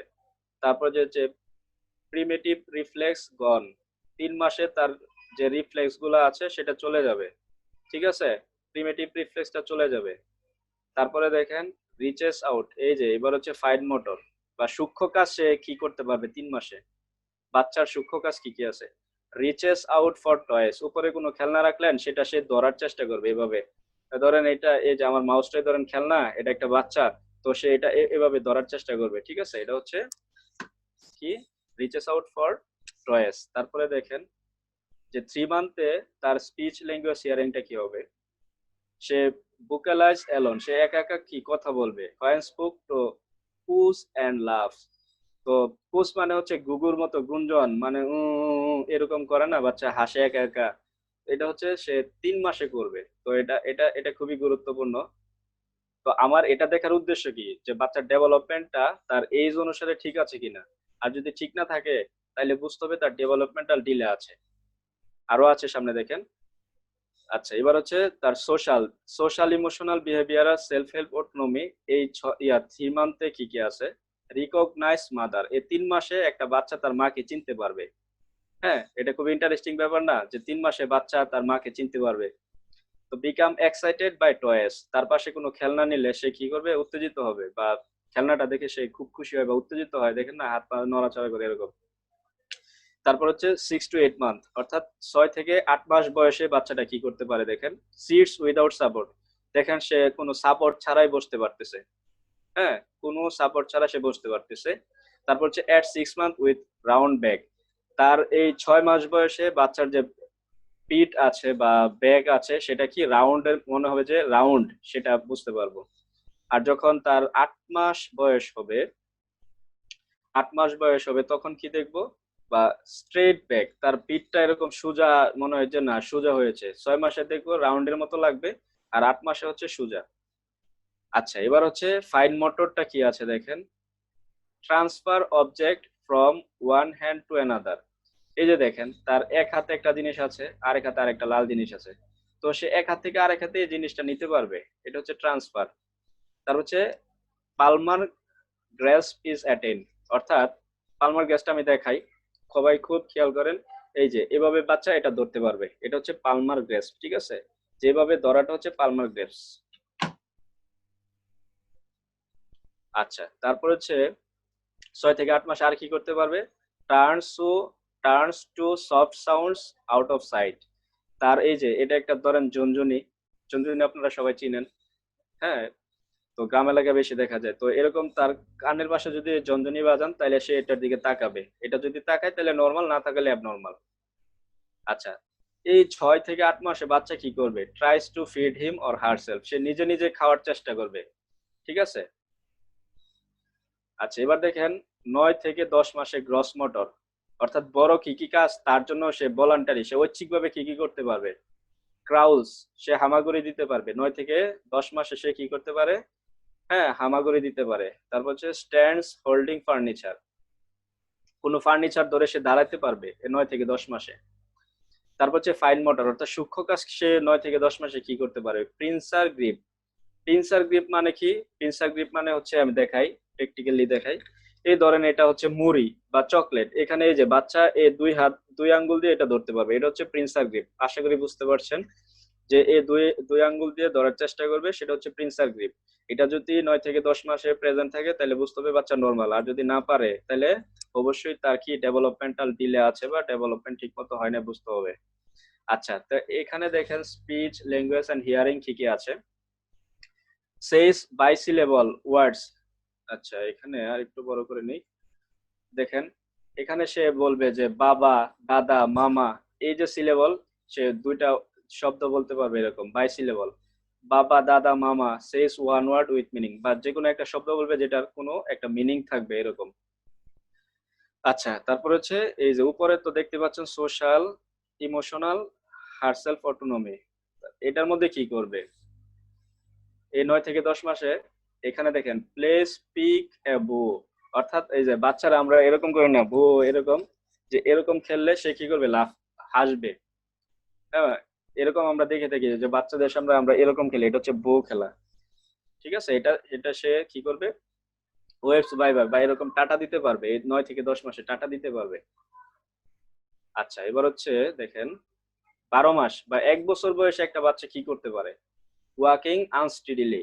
এই যে বাচ্চাদের হাঁটা কিন্তু দেখতে খুব মজা, একবার এরকম একবার এরকম এরকম করে হাঁটে, দেখবেন এটা খুব দেখতে খুবই মজা লাগে, আনস্টেডিলি। ঠিক আছে, তারপর হচ্ছে ব্রড গেটস হ্যান্ড অ্যাপার্ট। দেখেন হাতটা এরকম কতটুকু দূরে, পাটা একটা পা দেয় আরেকটা পা, মানে এই হাঁটাটা দেখতে সবাই খুব ভালোবাসে, 1 বছরে এরকম থাকবে। আচ্ছা, তারপর হচ্ছে দেখেন, তো ফাইন মোটর কি আছে 1 বছরে, থ্রোস অবজেক্ট, যে একটা জিনিস এরকম নিক্ষেপ করতে পারবে। ঠিক আছে, তারপর হচ্ছে টার্নস পেজ অফ এ বুক, অর্থাৎ বাচ্চা কি করতে পারবে, এই যে আমি প্র্যাকটিক্যালি সব দেখাচ্ছি, যে একটা বাচ্চা যদি সামনে বই দেন 1 বছরে, সে হয়তো সুন্দর করে না এরকম পেজ উল্টাইতে পারবে, পেজ উল্টাতে পারবে 1 বছর বয়সে। ঠিক আছে, এটা হচ্ছে তার জন্য ফাইন মোটর। আচ্ছা, তারপরে হচ্ছে স্পিচ ল্যাঙ্গুয়েজ এন্ড হিয়ারিং, এখানে কি আছে, সেস 2 to 3 words with meaning other than দাদা মামা, দাদা মামা ছাড়াও 2-3টা শব্দ সে বলতে পারবে। তারপর হচ্ছে response to own name by turning when called from behind, অর্থাৎ তার নাম ধরে যদি আপনি পাশ থেকে ডাক দেন তাহলে সে ওইদিকে তাকাবে। যেমন আপনি ডাক দিলেন যে কি ডাক দিলেন, হে নুমান, বা বাচ্চার নাম ধরেন নুমান, হ্যাঁ, তো নুমান আপনি যদি বলেন তাহলে সে পাশ ফিরে এরকম তাকাবে। এটা হচ্ছে তার 1 বছরের জন্য নর্মাল। আচ্ছা, আরেকটু ছোট করছি। তারপরে দেখেন ড্রিঙ্কস ফ্রম কাপ, এই 1 বছরে বা 12 মাসে সে কি করতে পারবে, সে নিজে নিজে পানি পান করতে পারবে। ঠিক আছে, পান করতে পারবে সে, ড্রিঙ্কস ফ্রম কাপ, কাপ থেকে সে পান করতে পারবে। আচ্ছা, তারপরে হচ্ছে 15 থেকে 18 মাস, 15 থেকে 18 মাসে সে কি করতে পারবে, ওয়ার্কস অ্যালোন স্টিডলি, অর্থাৎ সে একা একা হাঁটতে পারবে। দেখেন একা একা হাঁটতে পারবে, এটা হচ্ছে তার গ্রস মোটর। এই যে আবার দেখাচ্ছি গ্রস মোটর। তো এই জিনিসটা কি, আমরা যা পড়তেছি সেটা হচ্ছে মাইলস্টোন ডেভেলপমেন্টের চার্ট, এটা অবশ্যই আমাদের সাথে রেখে দিতে হবে। তারপর হচ্ছে স্ক্রিবলস উইথ পেন, সে কি করতে পারবে, এরকম পেন্সিল দিয়ে এরকম আঁকাতে পারবে। ঠিক আছে, তারপর হচ্ছে সেস 12 to 15 ওয়ার্ডস, এই 15 থেকে 18 মাসে বাচ্চা 15 থেকে, হ্যাঁ 15 থেকে 12 থেকে 15টা শব্দ বলতে পারে। তারপরে হচ্ছে 15 থেকে 18 মাসে ask for things by pointing, সে সে দেখাইতে পারবে যে আমার ওই জিনিসটা লাগবে, এরকম পয়েন্ট করে দেখাইতে পারবে। যদি এটা দেখাইতে পারে তাহলে বাচ্চার ডেভেলপমেন্ট ঠিক হয়েছে, আর যদি দেখাইতে না পারে তাহলে ডেভেলপমেন্ট ঠিক হয়নি। আচ্ছা, 18 থেকে 20 মাস, অর্থাৎ প্রায় 2 বছর। আমরা জানি যে 1 বছর সমান 12 মাস, 2 বছর সমান 24 মাস, তাহলে 18 থেকে 20 মাস, প্রায় 2 বছরের কাছাকাছি কি করবে সে, ওয়ার্কস ব্যাকওয়ার্ড, অর্থাৎ সে পিছনের দিকে উল্টা হাঁটতে পারবে। এই প্রথমেই তার 2 বছর বয়সে সে প্রথম সামনের দিকে থেকে পিছনের দিকে এভাবে হাঁটতে পারবে। তারপর হচ্ছে builds A tower of 3 cubes, এটা কিভাবে দেখায় আমার কাছে নাই এখন, যে দেখবেন অনেক বাচ্চাদের আপনারা যদি কিউবের মতো দেন, যে একটার পর একটা একটার পর একটা এরকম সাজাইতে পারবে 3 কিউবস, কমপক্ষে যে তিনটা, একটা টাওয়ার বানানোর জন্য 3টা কিউব সে সাজাইতে পারবে। প্রথমে একটা দিল, পরে একটা, পরে একটা, এই 18 থেকে 20 বছর মানে 20 মান্থে সে কি করতে পারবে, কিউব সাজাইতে পারবে। আচ্ছা, তারপরে দেখেন আর একটু বড় করে নেই, এই দেখেন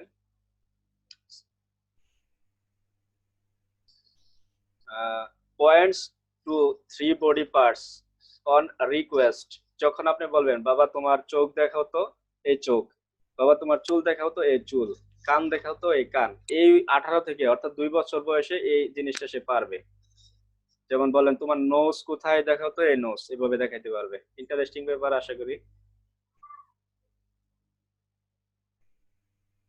এটা দেখা যাচ্ছে না, আর একটু ছোট করে নিই।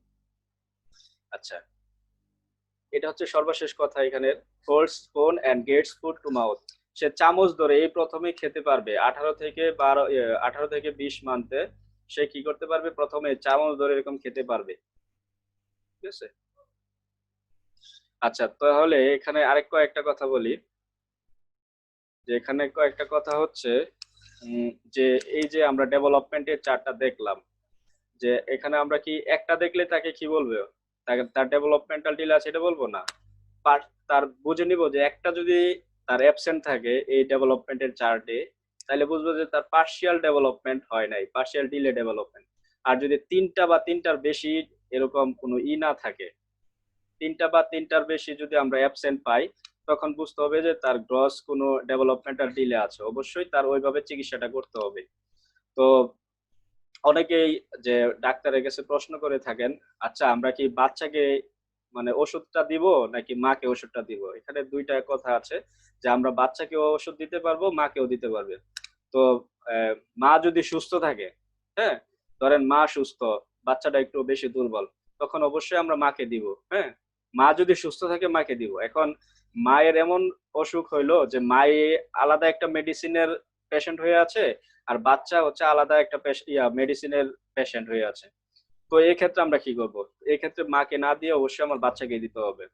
তো এখানে আরেকটা কথা হচ্ছে যে প্রশ্ন করা হয় যে বাচ্চাদের হাই পটেন্সি দিব না লো পটেন্সি দিব? তো 2টাই দেওয়া যায়। তো কিভাবে? যখন বাচ্চার ভাইটাল ফোর্সটা স্ট্রং থাকে, শক্তিশালী থাকে, হ্যাঁ, তো বাচ্চার যদি ভাইটাল ফোর্সটা আপনার থাকে, শক্তিশালী থাকে, তখন আমার দিতে হবে হাই পটেন্সি। আর যদি বাচ্চার গ্রস প্যাথোলজি থাকে, অনেক দুর্বল বাচ্চা, তখন আমাদের লো পটেন্সি দিতে হবে। আচ্ছা, এখানে একটা কথা আমার গ্যাপ পড়ে গেছে, যে আমি আলোচনা করেছিলাম যে কি, যে তার যেমন ব্রেস্ট ডেভেলপমেন্টের কথা বলেছিলাম না, তো আমার দেখা গেছে অনেক পেশেন্টকে আমাদের সিপিআর মেডিসিনটা প্রেসক্রাইব করি। তো কেন করি? দেখা যায় যে তার মেল টাইপ প্যাটার্ন, তো এটা বললেই তো হবে না, এজ এ ডক্টর হিসেবে আমাদের জানতে হবে তার এখানে প্যাথোলজি কি বা তার সমস্যাটা কোথায়। এই যে আমি বলতেছি যে মেল টাইপ প্যাটার্ন, তো আমার বুঝতে হবে যে তার যে এজ অনুসারে তার গ্রোথটা, হ্যাঁ, তার যে গ্রোথটা ঠিক মতো হয় নাই, অর্থাৎ তার breast development according to age ঠিক হয় নাই। হ্যাঁ, সেই জন্য, বা তার যে ব্যাক আছে, বটম আছে, সেটাও তার ঠিক মতো ডেভেলপ হয় না, ব্রেস্ট ডেভেলপ হয় নাই, হ্যাঁ, তার কোনো কিছু ঠিক মতো ডেভেলপ হয় নাই, বা গ্রোথটা ঠিক মতো হয় নাই। এই জন্য আমার দেখা যায় যে আমরা বলি যে এটা হচ্ছে মেল টাইপ প্যাটার্ন। তো থ্যাংক ইউ সো মাচ অনেক ধৈর্য ধরে এতটুকু থাকার জন্য।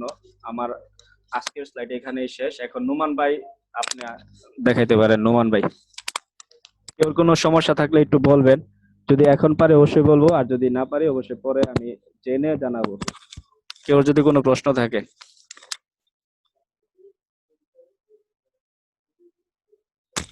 কেউ কি শুনতেছেন? ভাই আমি শুনতে পাচ্ছি। আপনি মনে হয় আপনার স্লাইডটা এখন অফ করে দিতে পারেন, স্ক্রিন শেয়ারটা। আচ্ছা, হ্যাঁ। মনরায়ন, কি কোনো সমস্যা আছে? মনরায়ন,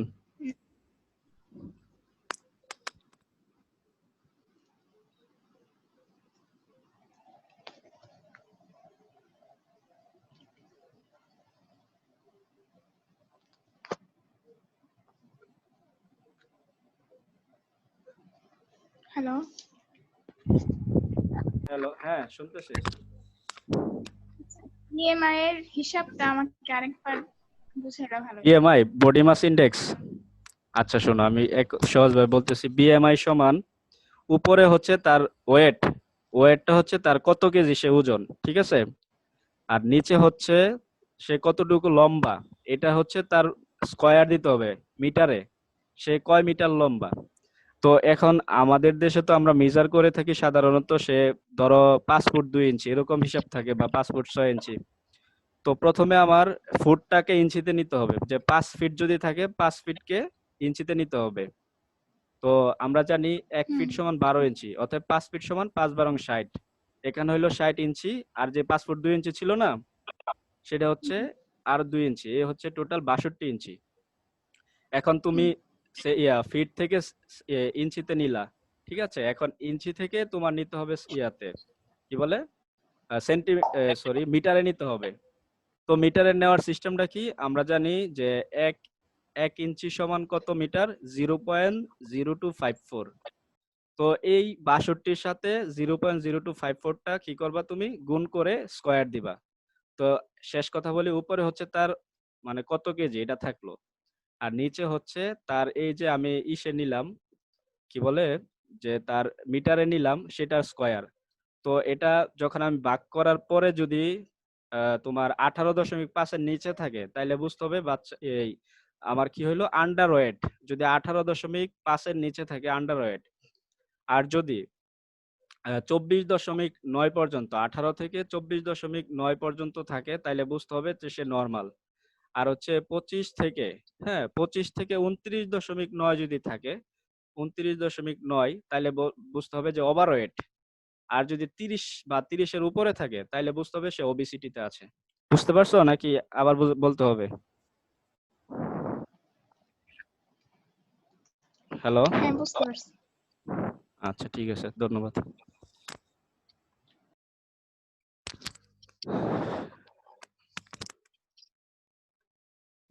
আর আর কারো কোনো প্রশ্ন আছে?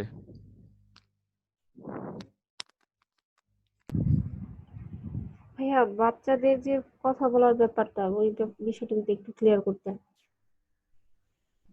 ওই যে মানে ওই যে দুই দুই একটা ওই যে তার বয়সের সাথে যে কতটুকু কথা বলবে, যেমন ইয়াতে বলেছিলাম যে বাবা দাদা এরকম বলবে, বা 18 থেকে 20 সে বা 15 থেকে 20টা শব্দ বলবে, এরকম আর কি। ঠিক আছে, তো মানে এখানে ভাইয়া, এটা একটা তোমার এইজ লিমিটেড থাকে কি, মানে 1 থেকে 2 বছরের মধ্যে সে পরিপূর্ণ কথা বলতে পারবে হ্যাঁ এরকম হ্যাঁ কিছু? হ্যাঁ হ্যাঁ, এটা তো আসে। এই যে আমরা এটা যখন আমরা এই স্লাইডটা দিব তখনই দেখা যাবে যে তার বাম পাশে দেওয়া আছে তার এজ কত। হ্যাঁ, আর হচ্ছে এটা হচ্ছে ফাইন, মানে তার ল্যাঙ্গুয়েজ, সে কয়টা ওয়ার্ড বলতে পারতেছে। হ্যাঁ, এটা এখানে অবশ্য 2 বছর পর্যন্ত দেওয়া আছে, সব দেওয়া নাই, মানে একদম 5-7 বছর পর্যন্ত দেওয়া নাই। তো 2 বছর পর্যন্ত আমরা দেখতে পারবো যে এই চারটা, হ্যাঁ দিয়ে দিব, অবশ্যই দিয়ে দিব, ওইখানে মিলিয়ে নিতে হবে। এই চারটা আমাদের মুখস্থ করা তো সম্ভব না, এই জন্য বলেছিলাম যে চেম্বারে আমরা রেখে দিব, এবং বড় বড় ডাক্তাররা এটা মুখস্থ না করে চেম্বারে রেখে দেয়। যখন পেশেন্ট আসে, হ্যাঁ, বলবে যে আপনার বাচ্চার বয়স কত, ধরেন 9 মাস, তো 9 মাসের যে গড়টা আছে পুরোটা দেখে ফেলবে, পুরোটা মিলে তখন বুঝতে পারবে যে বাচ্চার মানে সে কথা ঠিক বলতে পারতেছে কিনা, বা তার গ্রস মোটর ঠিক আছে কিনা। ঠিক আছে। জি ভাইয়া, আমার কথা হচ্ছে ভাইয়া, যদি একটা বাচ্চা এই 1-2 বছরের মধ্যে শুধু, খুব বেশি না, 3-4টা কথা ধরেন রেগুলার বলতে থাকে, মানে এর চেয়ে বেশি সে কথা বলতে পারে না, তাহলে কি সেটা আমরা অ্যাবনর্মাল ধরবো? হ্যাঁ অবশ্যই, কারণ হচ্ছে 2 বছরে তার 15 থেকে 20টা কথা বলার কথা, সে যদি সেখানে মাত্র 2-3টা কথা বলে, তাহলে আমার ধরতে হবে ডেভেলপমেন্টাল ডিলে, অর্থাৎ তার নার্ভাস প্রবলেম আছে। তো ওইটা থেকে রুব্রিক নিয়ে আমি চিকিৎসা করতে পারবো, অথবা যদি অন্য চিকিৎসকের কাছে যায় সেভাবে চিকিৎসা করবে। আচ্ছা, ঠিক আছে ভাই, থ্যাংক ইউ।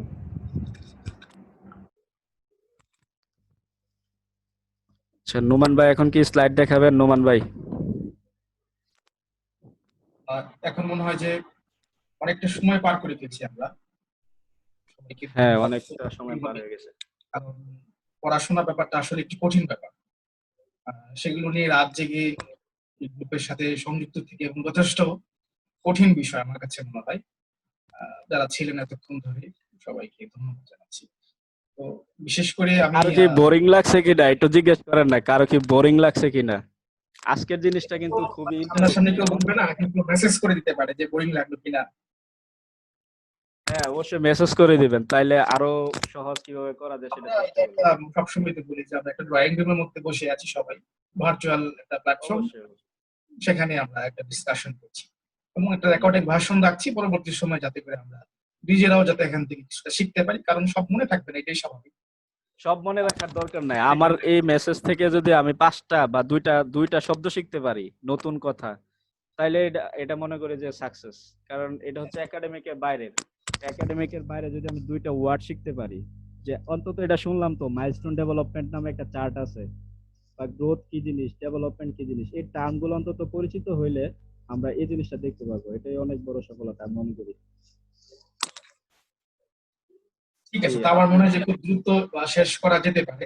আহ, বৃষ্টির দিন, একটা ঘুমের একটা ভালো একটা বোধহয় পরিবেশ তৈরি আছে। আপনি কি রুব্রিক দেখাবেন নাকি?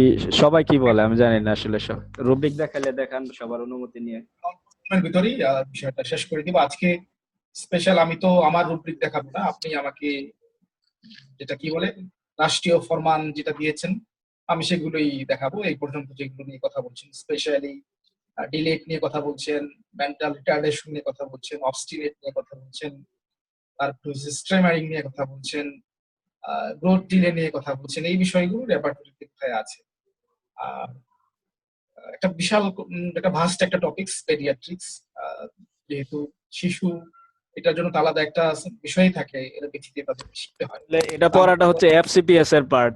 আমরা আন্ডার গ্রাজুয়েট স্টুডেন্টরা পেডিয়াট্রিক্স পড়তেছি, এটা আসলে একটু কি বলে এটা আমাদের আসলে অন্যরকম। এটা আমাদের খুবই ব্যাড লাগ যে আমরা বিশেষ বিশেষায়িত যে শিক্ষাগুলো মানে অর্থাৎ হায়ার ডিগ্রি গুলো নেওয়ার সুযোগ হয় না। বাট যেহেতু জানতে হচ্ছে, কারণ আমার কাছে একদম মাথার চুলে উকুন থেকে শুরু করে পায়ের পাতার আঙ্গুলের ওখানে ঘা এই পর্যন্ত, অর্থাৎ এর ভিতরে যা যে সমস্ত ডিজিজ আছে কখন যে কে আসবে সেটা কিন্তু বলা যাচ্ছে না। তো সেই জন্য আমাদেরকে একটা মোটামুটি প্রিপারেশন রাখতে হবে আর পড়াশোনার মধ্যে থাকতে হবে। পড়াশোনাটা বোরিং যাতে না আসে সেটা আমি সবসময় বলি। প্রয়োজনের তুলনায় একটু কম করি কিংবা মাঝে মধ্যে একটু গ্যাপ দিয়ে দিই, একজন অ্যাবসেন্ট থাকি, এটা বলা ঠিক না। ক্লাসে আমরা যদি বলি অ্যাবসেন্ট থাকেন, তারপরে বলবো যাতে করে কোনো রকম মানসিক ভাবে একটা টায়ার্ডনেস না আসে। আচ্ছা, তো শিশু নিয়ে কথা বলি এখন, তাহলে সরাসরি রেপার্টরিতে যাই। তো সিনথেসিস রেপার্টরিতে আপনাদের ফোনে যে সিনথেসিস ইংলিশ অ্যাপ নামে যেটা আছে, সেখানে চিলড্রেনের স্পেসিফিক কোনো চ্যাপ্টার নেই, কিন্তু মার্ফি রেপার্টরি তো ফোনের ভার্সনে পাওয়া যায় না, বই আকারে পাওয়া যায় আর সফটওয়্যার আকারে পাওয়া যায়। তো বই আমরা কিনে নিতে পারি, কারণ হচ্ছে যে এই বইটা আমাদের জন্য কিছুটা সুবিধা দেবে, স্পেশালি কারণ এখানে আহ, প্রায় 69 to 71 চ্যাপ্টার, স্পেশালি বিভিন্ন শরীরের বিভিন্ন পার্ট গুলো এখানে আলাদা করে দেয়া আছে। যারা শুরু করতে যাচ্ছে রেপার্টরি প্রথম দিকে, তাদের জন্য এটা একটা ভালো বোধহয় একটা শিখার একটা ভালো সুযোগ হবে মার্ফি রেপার্টরি থেকে। তাহলে ঠিক আছে, আমি কথা বোধহয় আর বেশি বাড়ানোটা ঠিক হবে না, আমি জাস্ট সেগুলো নিয়ে কথা বলি। তো সবসময় আমি অর্গানন একটা বিষয় রাখি। অর্গানন বিষয়টা এই জন্য রাখি যে অর্গাননের জন্য আলাদা করে সময় নষ্ট করা ঠিক না। আহ, মোটামুটি ওটার সাথেই বাজার করতে গেলে যেমন বাজারের সাথে একটা করে পলিথিন ফ্রি দিয়ে দেয়, ঠিক আমিও চাই অর্গাননটা এরকম ফ্রি পড়ার সাথে হয়ে যাক। তো আজকে পেডিয়াট্রিক পার্ট 2 এই রুব্রিকের সাথে সাথে অ্যাপ্রোইজম নাম্বার 3, এখানে প্রথম এবং দ্বিতীয় নাম্বার অ্যাপ্রোইজমে যে বিষয়গুলো পড়ে আসছিলাম, প্রথমে যেটা বলা ছিল যে আমাদের মিশন উদ্দেশ্যই হচ্ছে মানুষকে সুস্থ করা, আর দ্বিতীয় নাম্বারে কিছু টার্ম বলে দেওয়া ছিল, রেপিডলি, জেন্টলি, হার্মলেস, এই উপায়গুলোতে তাকে সুস্থ করার চেষ্টা করতে হবে। আর এখানে স্পেশাল কিছু বিষয়ের উপর অ্যাটেনশন করা আছে। প্রথমে দেখতে পাচ্ছি যে নলেজ অফ ডিজিজ ইন্ডিকেশন, এটা খুবই ইম্পর্টেন্ট একটা কথা, যেটা আমরা এখন মানতে সিমটম, শুধুমাত্র সিমটমের কথা শোনা যায়। আর একটা ভুল কথা আমাদেরকে ফার্স্ট ইয়ার থেকে শেখানো হয়, treat the patient not the disease. এটা আমি মনে করি এটা এইভাবে না বলে বলা উচিত, treat the patient with the disease. তাহলে বোধ হয় যে এই লাইনের সাথে অর্গাননের সাথে বাস্তবিক যে একটা ধারা, চিন্তাধারা, সেটার সাথে মিল থাকবে। তারপর নলেজ অফ মেডিসিনাল পাওয়ার, অর্থাৎ পটেন্সি সম্বন্ধে কত ক্লাসে এটা নিয়ে কথা হয়েছিল।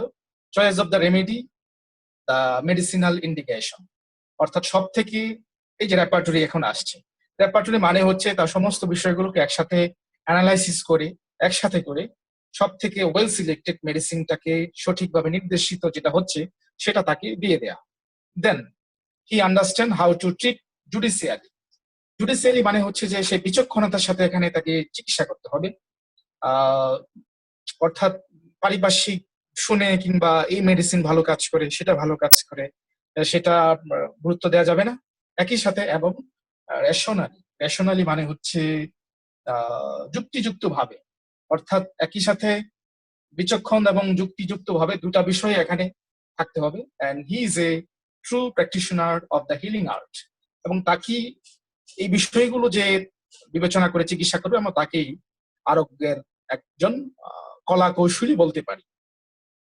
আচ্ছা, তো উনি যে টার্মগুলো বলছিল পড়াতে, যে সেই টার্মগুলো আমি একটু সামারি করছি এবং এগুলোর পরবর্তীতে আমি পরবর্তী বলতে এখনই আমি সে রেপার্টরি রুব্রিক গুলো দেখি।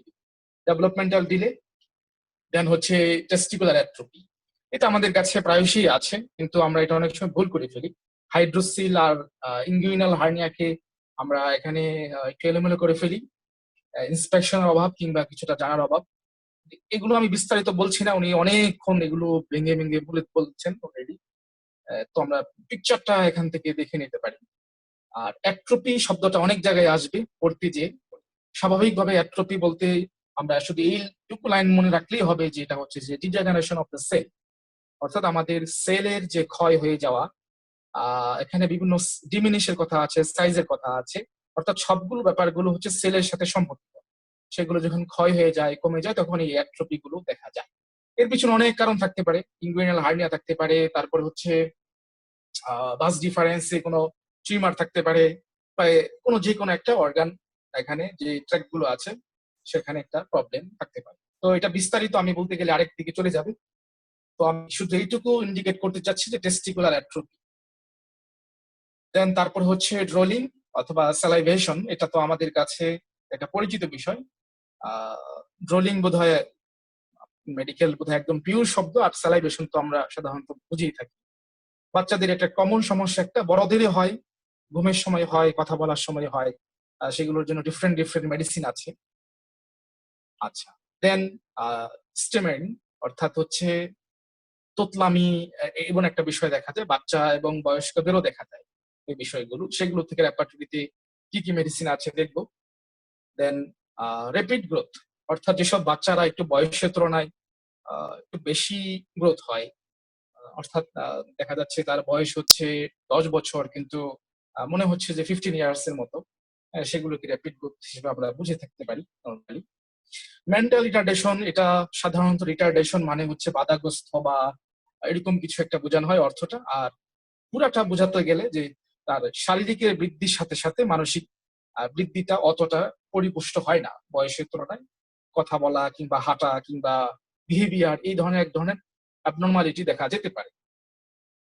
মেন্টাল রিটার্ডেশন সেটাকে আমরা বুঝে থাকি। আচ্ছা, দেন হচ্ছে অবস্টিনেট।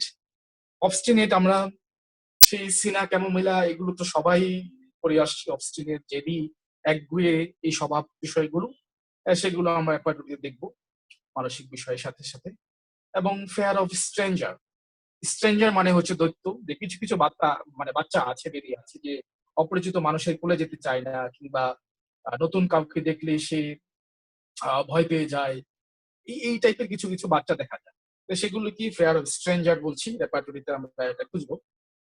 দেন তারপরে সে আমার মতো, আমার দেখা যাচ্ছে যে যমজ ভাই, একদম আর কিছু বলার নাই এখানে। এটার পিছনে কারণ খুঁজবো, এখানে হরমোনাল কারণ থাকতে পারে, এর পিছনে ফ্যামিলিগত হিস্ট্রি বিষয় থাকতে পারে। এই অবেস্তা হচ্ছে বর্তমানে এটা অন্যতম সমস্যা, এবং এটা চিলড্রেন থেকে শুরু করে একদম ওল্ডার এজ পর্যন্ত। দেন হচ্ছে ফোবিয়া। ফোবিয়াকে অলরেডি স্ট্রেঞ্জার যে ভয়, ওগুলোর একটা ভার্সান আর কি। এখানে ফোবিয়া দিয়ে আসলে বোঝানো হচ্ছে যে আতঙ্কগ্রস্ত, সহজে আতঙ্ক হয়ে যায়, এই বিষয়গুলো একটা মানসিক অবস্থা বোঝানো হচ্ছে এখানে। ওকে, আমার মনে হয় আমি স্লাইড শেষ করে ফেলছি অলরেডি। আমি রেপার্টরিতে সরাসরি এখন এই রুব্রিক্স গুলো খুঁজবো। ওকে,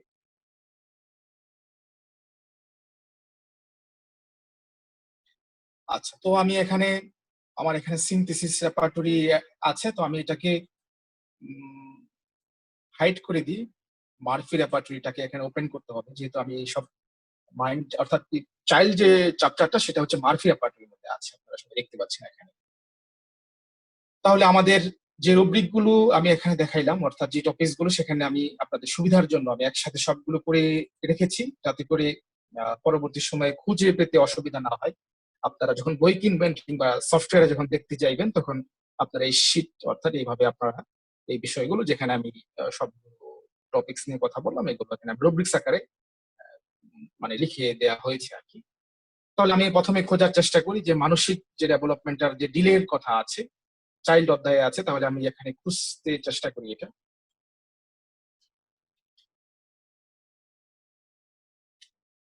আচ্ছা, তো আমি এখানে দেখতে পাচ্ছি যে ডেভেলপমেন্টাল ডিলেড অর অ্যারেস্টেড, অর্থাৎ বাধাগ্রস্ত হচ্ছে, অথবা সেটা কিছুটা কি হচ্ছে, সেটা দেরি হচ্ছে, এরকম কিছু একটা বোঝাচ্ছে। তার শিশুর যে গ্রোথটা আছে, অর্থাৎ ফিজিক্যাল গ্রোথের কথা এখানে বলা হচ্ছে। তার বিপরীতে agaricus, baryta carbonicum, calcarea phosphoricum, carcinosin, natrum muriaticum, phosphorus এবং সাইলি ওষুধগুলোকে প্রাধান্য দিচ্ছে বেশি। একই সাথে যদি মানে বোনসের যদি ডেভেলপমেন্টাল যদি ডিলে হয়, সেক্ষেত্রে ক্যালকিরিয়া কার্বনিকাম, ক্যালকিরিয়া ফসফেরিকাম, ক্যালকিরিয়া ফ্লোরিকাম এবং হচ্ছে সাইলিশিয়া, এই ওষুধগুলো ভাবতে পারি। গ্ল্যান্ডের যদি হয়, ব্যারাইটাকাট এবং আয়োডিয়াম দুটো মেডিসিন আছে। মাসেলে যদি হয় নেট্রামেডিটামের মধ্যে আছে।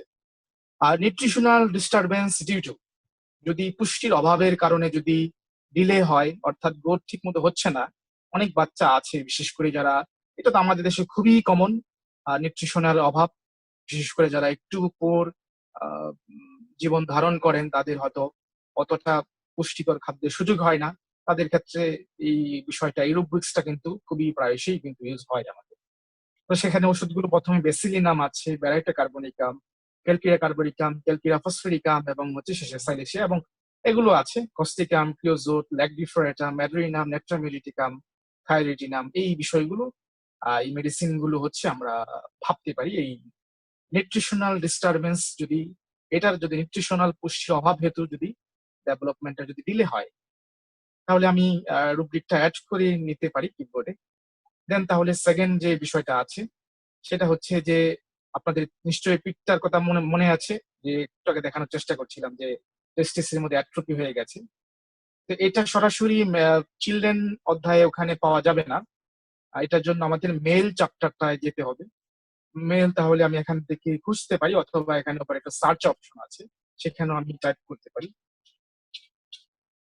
আচ্ছা, আমার বোধহয় আমরা মেল পেয়ে গেছি, যেখানে দেখাচ্ছে উপরে একটা তীর চিহ্ন দেখাচ্ছে। তো এখানে আমি অ্যাট্রোপি লেখা আছে জেনিটালিয়া।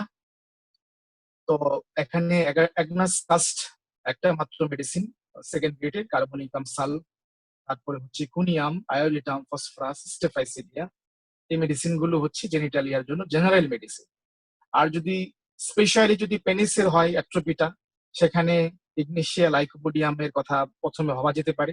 একই সাথে আর্জেন্টাম নাইট্রিকাম, বারবারিস ভালগারিস এবং ক্যানাবিস ইন্ডিকা এই ওষুধগুলো আছে।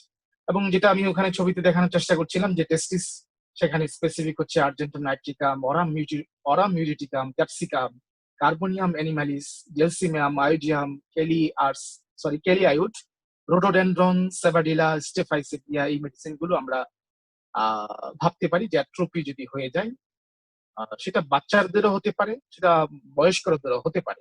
যেহেতু এটা একটা জেনারেল অধ্যায়, মেল, অর্থাৎ এখানে বাচ্চা থেকে শুরু করে অর্থাৎ ছেলে বাচ্চা অবশ্যই, ছেলে বেবি, ছেলে তো হতেই হবে, নাহলে টেস্টিস তো থাকবেই না। তো এখানে তো ছেলে বলার অপেক্ষা রাখে না। দেন আমি চলে যাচ্ছি যে স্যালাইভেশন, অর্থাৎ মুখ থেকে যে লালা পড়ে, এটা আমি সরাসরি চিলড্রেনের মধ্যেই পাবো। আমি এখানে টাইপ করি স্যালাইভেশন, সরি, এটা চিলড্রেনের মধ্যে সরাসরি পাওয়া যাবে না, এটা আমাদেরকে মাউথের মধ্যে খুঁজতে হবে, মুখের মধ্যে খুঁজতে হবে, কারণ মুখ থেকে স্যালাইভেশনটা হয়। সেখান থেকে আমি বাচ্চাদের একটা রুব্রিক্স পাবো, স্যালাইভেশন জেনারেল, সেখান থেকে আমি চিলড্রেন, হ্যাঁ চিলড্রেন ইন।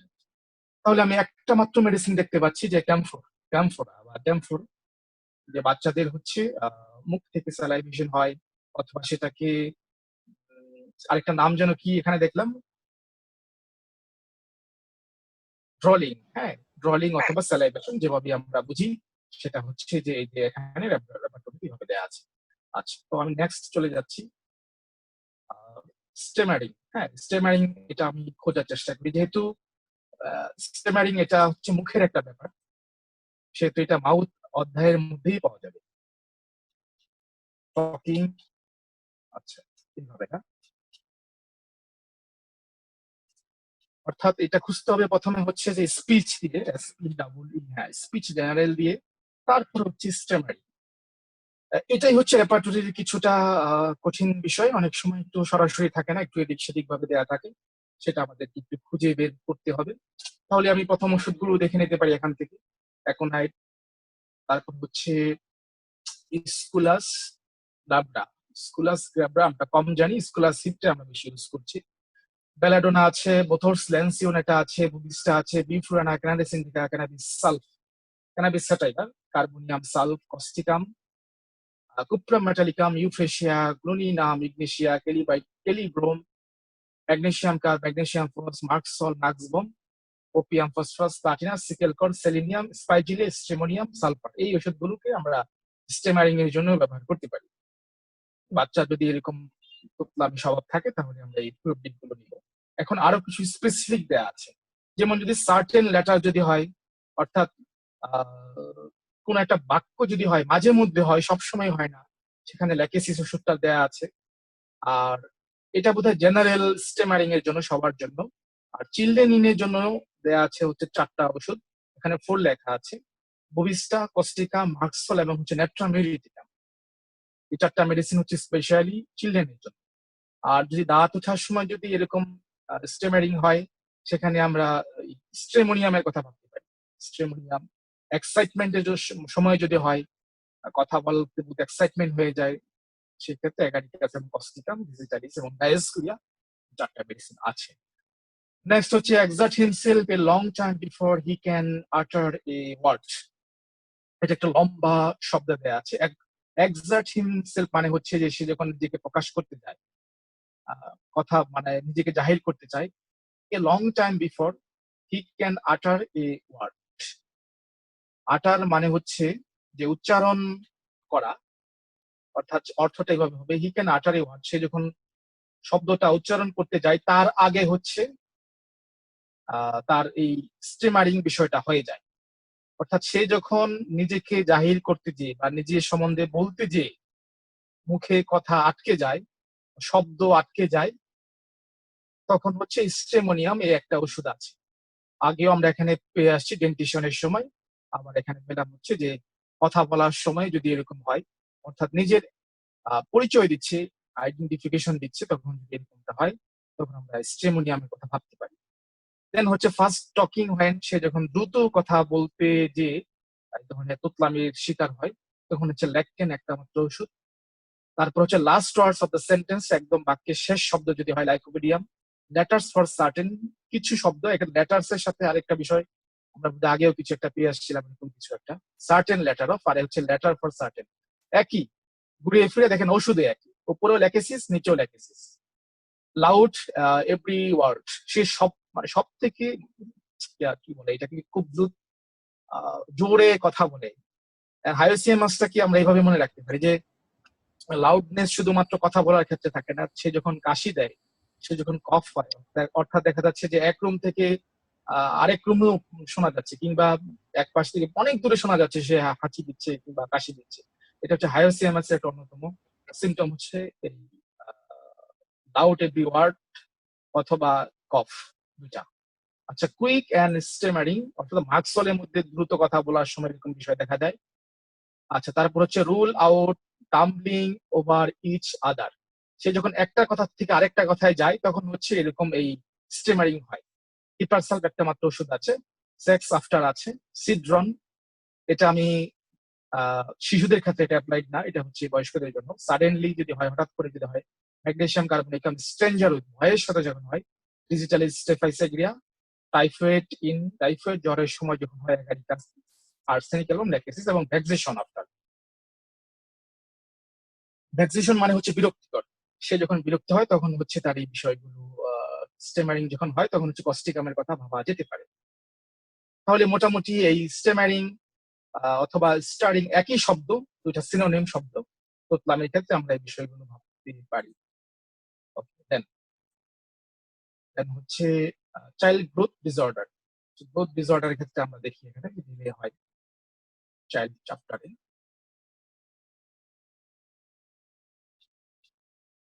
আচ্ছা, গ্রোথ ডিসঅর্ডার এখানে, আচ্ছা প্রথমত এখানে জেনারেল চিলড্রেনে যদি হয়, অর্থাৎ গ্রোথ বলতে শারীরিক গ্রোথটা কি বোঝানো হচ্ছে, আগেও বোধহয় আমরা এরকম একটা কিছু পড়ে আসছিলাম। ওষুধগুলো এই জন্য কাছাকাছি আপনারা দেখেন, baryta carbonicum, calcarea carbonicum, calcarea phosphoricum, acid phosphorus, silicium, syphilinum. ইনফ্যান্টে যদি হয়, ইনফ্যান্ট মানে হচ্ছে কত, 1 মাস থেকে 1 বছর, এটা কি বোধহয় ইনফ্যান্ট বলে, তাই তো? ব্যারাইটা কার, ব্যাডলিনাম, ক্যালকিয়া ফসফরিকাম, ফসফরাস, সাইলিসিয়া, এই ওষুধগুলো আছে।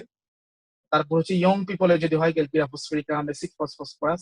আপনারা ওষুধের নামগুলো পড়তে পারেন, আমি শুধুমাত্র রূপগুলো বলে দিচ্ছি। Growth too fast in length, যদি এরকম হয় যে খুব দ্রুত বেড়ে যায়, যে একটু আগে বলা হচ্ছিল যেটার কথা, খুব দ্রুত বড় হয়ে যায়, ক্যালকিয়া কার্বের মধ্যে দেখা যায় ক্যালকিয়া ফসফরিকাম, অ্যাসিড ফস এবং phosphorus. Young people in calcarea phosphoricum, hippozaenium, পিওজুটাম, অ্যাসিড ফস এবং ফসফরাস। অর্থাৎ মেডিসিন গুলো কিন্তু মোটামুটি একই কাতারের আসছে ঘুরে ফিরে, অর্থাৎ রুব্রিক গুলো বিভিন্ন ভাবে আসছে। এখন এর এর কারণ হচ্ছে যে রুব্রিক গুলো এক এক ভাবে দেওয়ার কারণ হচ্ছে যে সিমটম যখন নিব তখন হচ্ছে যে এক এক ভেরিয়েশন হতে পারে। এই জন্য ওনারা হচ্ছে এই রুব্রিক গুলো আলাদা আলাদা ভাবে এইভাবে ভাগ করা দেওয়ার চেষ্টা করছে। দেন হচ্ছে মানসিক ভাবে যদি বাধাগ্রস্ত হয়, এই এটা কি হয়ে গেল, আচ্ছা এটা আমরা দেখবো এখন। চিলড্রেন অধ্যায়ের মধ্যে আছে রিটার্ডেড, বাধাগ্রস্ত হয়, রিটার্ডেড মেন্টালি। এখানে আমরা ব্যারাইটাকার প্রথম দেখছি। ব্যারাইটাকারের মধ্যে আসলে শারীরিক এবং মানসিক দুটা বিষয় একই সাথে দেখা যেতে পারে, অথবা একটা বিষয় দেখা যেতে পারে। আমরা ব্যারাইটাকার খাটো মোটা বেটি এই টাইপের কথা তো আমরা পড়েই আসছি। স্পেশালি শিশুদের ক্ষেত্রে যেটা দেখা যাচ্ছে যে বয়সের সাথে সাথে তার হচ্ছে মানসিক বিকাশটা হয়তো ঠিকভাবে হয় নাই, কিংবা মানসিক বিকাশটা হয়েছে কিন্তু শারীরিক বিকাশটা হয় নাই, তখন আমরা ব্যারাইটাকার কিন্তু একদম অটিজমের যে বিষয়গুলো হয়, নর্মাল যে কেসগুলো আসে, আমরা সেখানে ব্যারাইটাকা প্রথমেই ভাবার চেষ্টা করি। একই সাথে absinth, aethusa agaricus, anacardium, antim crud, baryta mur, bufo rana, calcarea phosphoricum, carboneum sulph, carcinosin, helonias, medorrhinum, phosphorus, tuberculinum নামী ওষুধগুলো এই মেন্টাল রিটার্ডেশনের জন্য, অর্থাৎ মানসিকভাবে বাধাগ্রস্ত হইলে এই ওষুধগুলো ভাবা যেতে পারে। আচ্ছা, নেক্সট আমি যাচ্ছি হেভিনেস সেন্সেশন। এটা বোধহয় স্লাইডে ছিল না, এটা আরেকটা বোধহয় রুব্রিক ছিল বা আরেকটা বিষয় ছিল না লেকচারের মধ্যে, আফরোজ ভাই লেকচারের মধ্যে, সেখান থেকে এই বিষয়টা নেওয়া হয়েছিল বোধহয়। মাথাটা ভারী বোধ করে, এটা সাথে সরাসরি চিলড্রেনের সম্পর্ক দেখছি না। নেক্সট রুব্রিকে আমরা চলে যাই। চিলড্রেন অবস্টিনেট চিলড্রেন, যেসব শিশুগুলো একটু জেদি টাইপের হয়, তাদের ওষুধগুলো আমরা একটু দেখি। অবস্টিনেট চিলড্রেন যেগুলো হয়, আর সেখানে আমরা দেখতে পাচ্ছি যে ক্যালকিরা কার্বনিকাম, ক্যালকিরা ফসফরিকাম, ক্যাপসিকাম, ক্যামোমিলা, সিনা, চায়না, সাইলেশিয়া এবং টিউবারকুলিন নামী ওষুধগুলো আছে। একই সাথে চারটা সাব রুব্রিক দেওয়া আছে। অ্যানয় দোজ অ্যারাউন্ড দেম, তাকে যখন বিরক্ত করে আশেপাশে তখন সে এরকম জেদি এরকম মানে তার রাগটা উঠে যায়, বা সে যদি এরকম একটা এক্সপ্রেশন প্রকাশ করে। সুইনামের মধ্যে এই বিষয়টা আছে। Chilli, রিফ্রেক্টরি and ক্লামসি।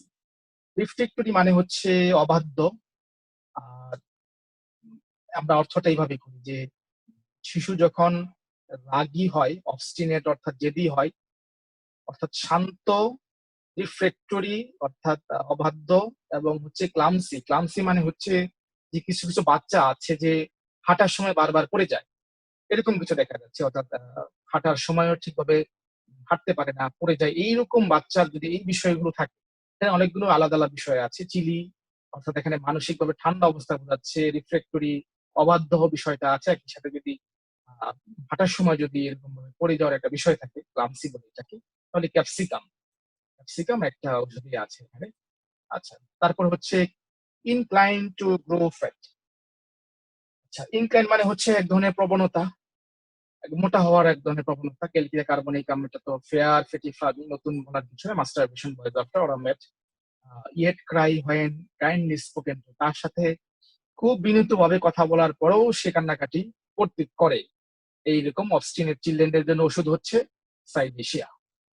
আচ্ছা, নেক্সট চলে যাচ্ছে এখানে। দেন হচ্ছে ফেয়ার আছে, ফোবিয়া আছে। স্ট্রেঞ্জারের কথা বলছিলাম যে অনেক শিশু আছে এরকম যে অপরিচিত মানুষজন কিংবা অর্থাৎ নতুন কাউকে দেখলে কিংবা অন্যের কোলে যেতে চায় না, সেগুলোতে আমরা খুঁজি।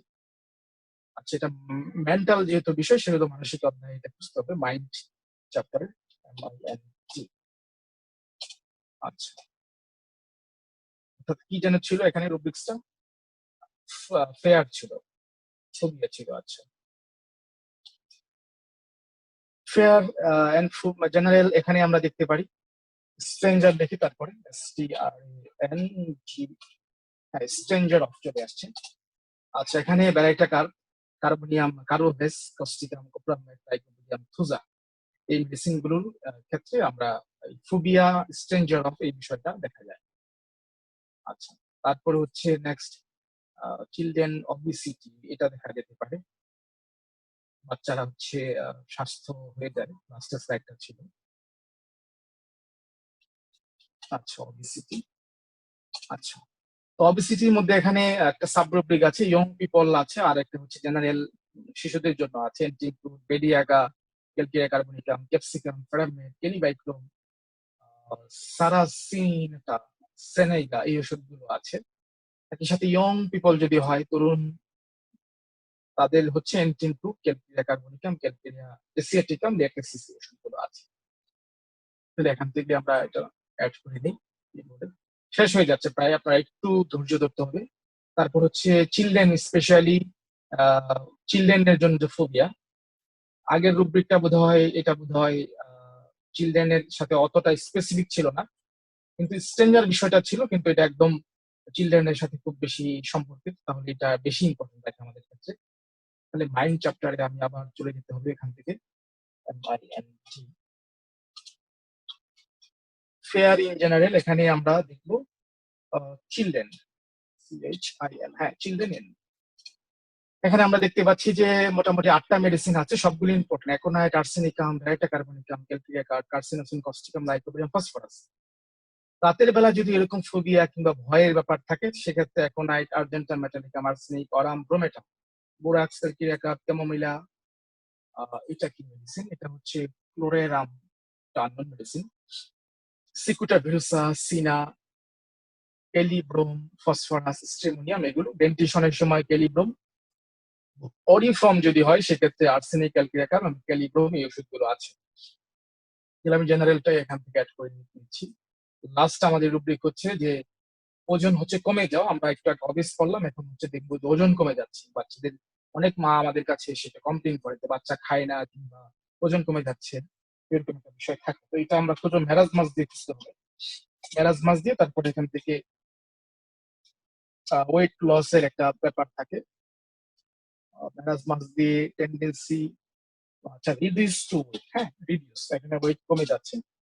অর্থাৎ একটা মাত্র মেডিসিন, হাইড্রোফোবিনাম, সরি হাইড্রোফোবিনাম না, হাইড্রোস্টিস।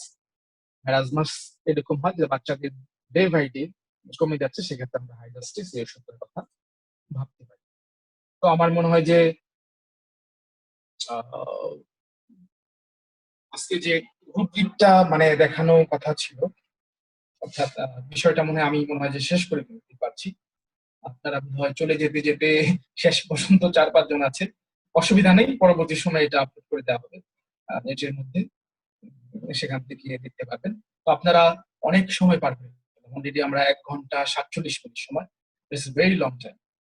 আচ্ছা, তো কোনো কোশ্চেন থাকলে করেন, আমার কোনো সমস্যা নেই, সময়ের কোনো অভাব নেই আমার কাছে, কিন্তু রাতের একটা ব্যাপার থাকবে।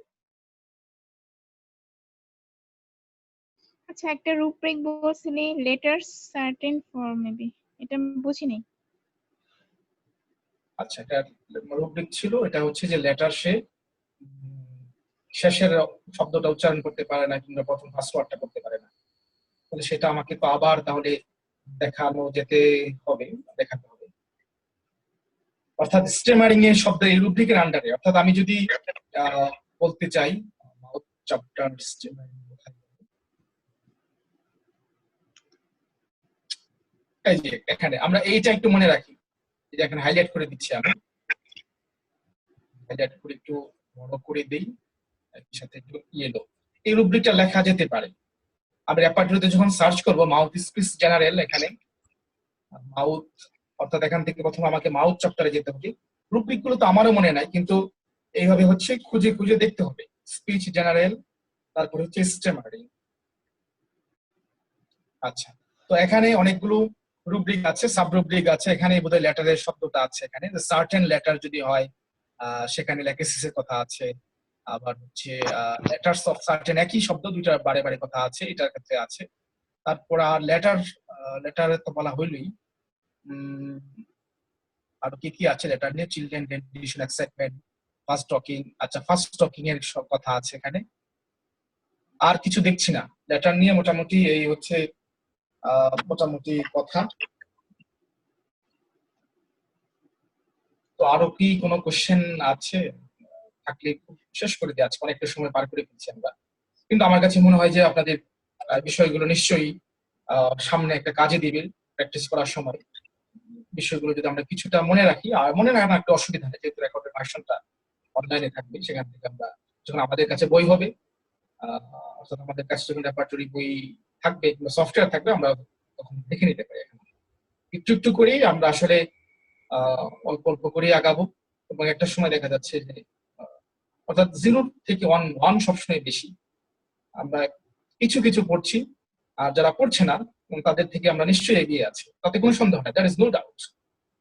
আর কারণ একাডেমিক পড়ার সাথে মানে প্র্যাকটিক্যাল যে পড়াটা, এখানে একটা মোটামুটি একটা ব্যাপক ডিস্টেন্স থাকে। আমার মনে হয় যে এটা নতুন করে বলার দরকার আছে বলে মনে হয় না, সবাই অলরেডি আমরা বুঝি বিষয়টা।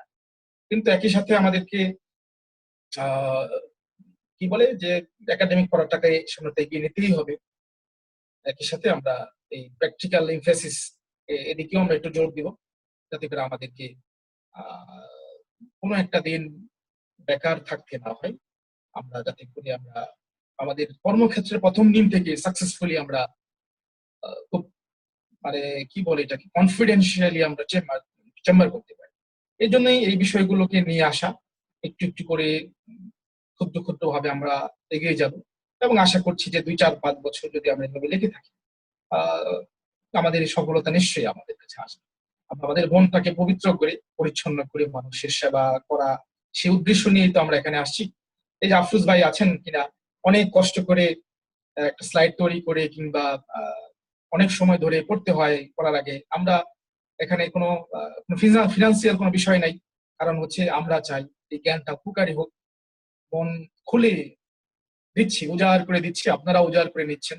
এই কম্বিনেশন আপনার এবং আমাদের, আশা করছি আমরা নিশ্চয়ই এই পরিশ্রম, এই অধ্যাবসায় বৃথা যাবে না। গেনিমিনের মতো আমরাও যাতে শেষ সময়ে যেন বলতে পারি যে আমি বৃথা জীবন ধারণ করিনি। কিছু বলবেন? না হলে আজকের মতো এখানেই আমি কাজ শেষ করতে চাচ্ছি।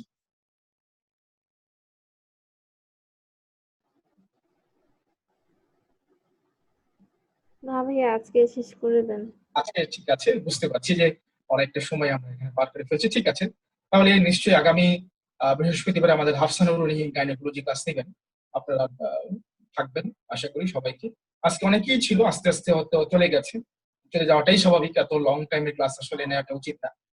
কিন্তু যেহেতু একটা রেকর্ডিং ভার্সন থাকবে, সেই ক্ষেত্রে আমি মনে হয় যে এটা বেশি চাপ পড়বে না, পরবর্তী সময় দেখে নেওয়া যাবে। আচ্ছা ঠিক আছে, তাহলে সবাইকে অনেক ধন্যবাদ অনেকটা সময় জুড়ে থাকার জন্য। যারা স্পিচ দিচ্ছেন, আফরোজ ভাই অনেক ধন্যবাদ আপনাকে, একই সাথে যারা আপনারা ছিলেন, সবাইকে শুভরাত্রি জানিয়ে শেষ করছি। আসসালামু আলাইকুম।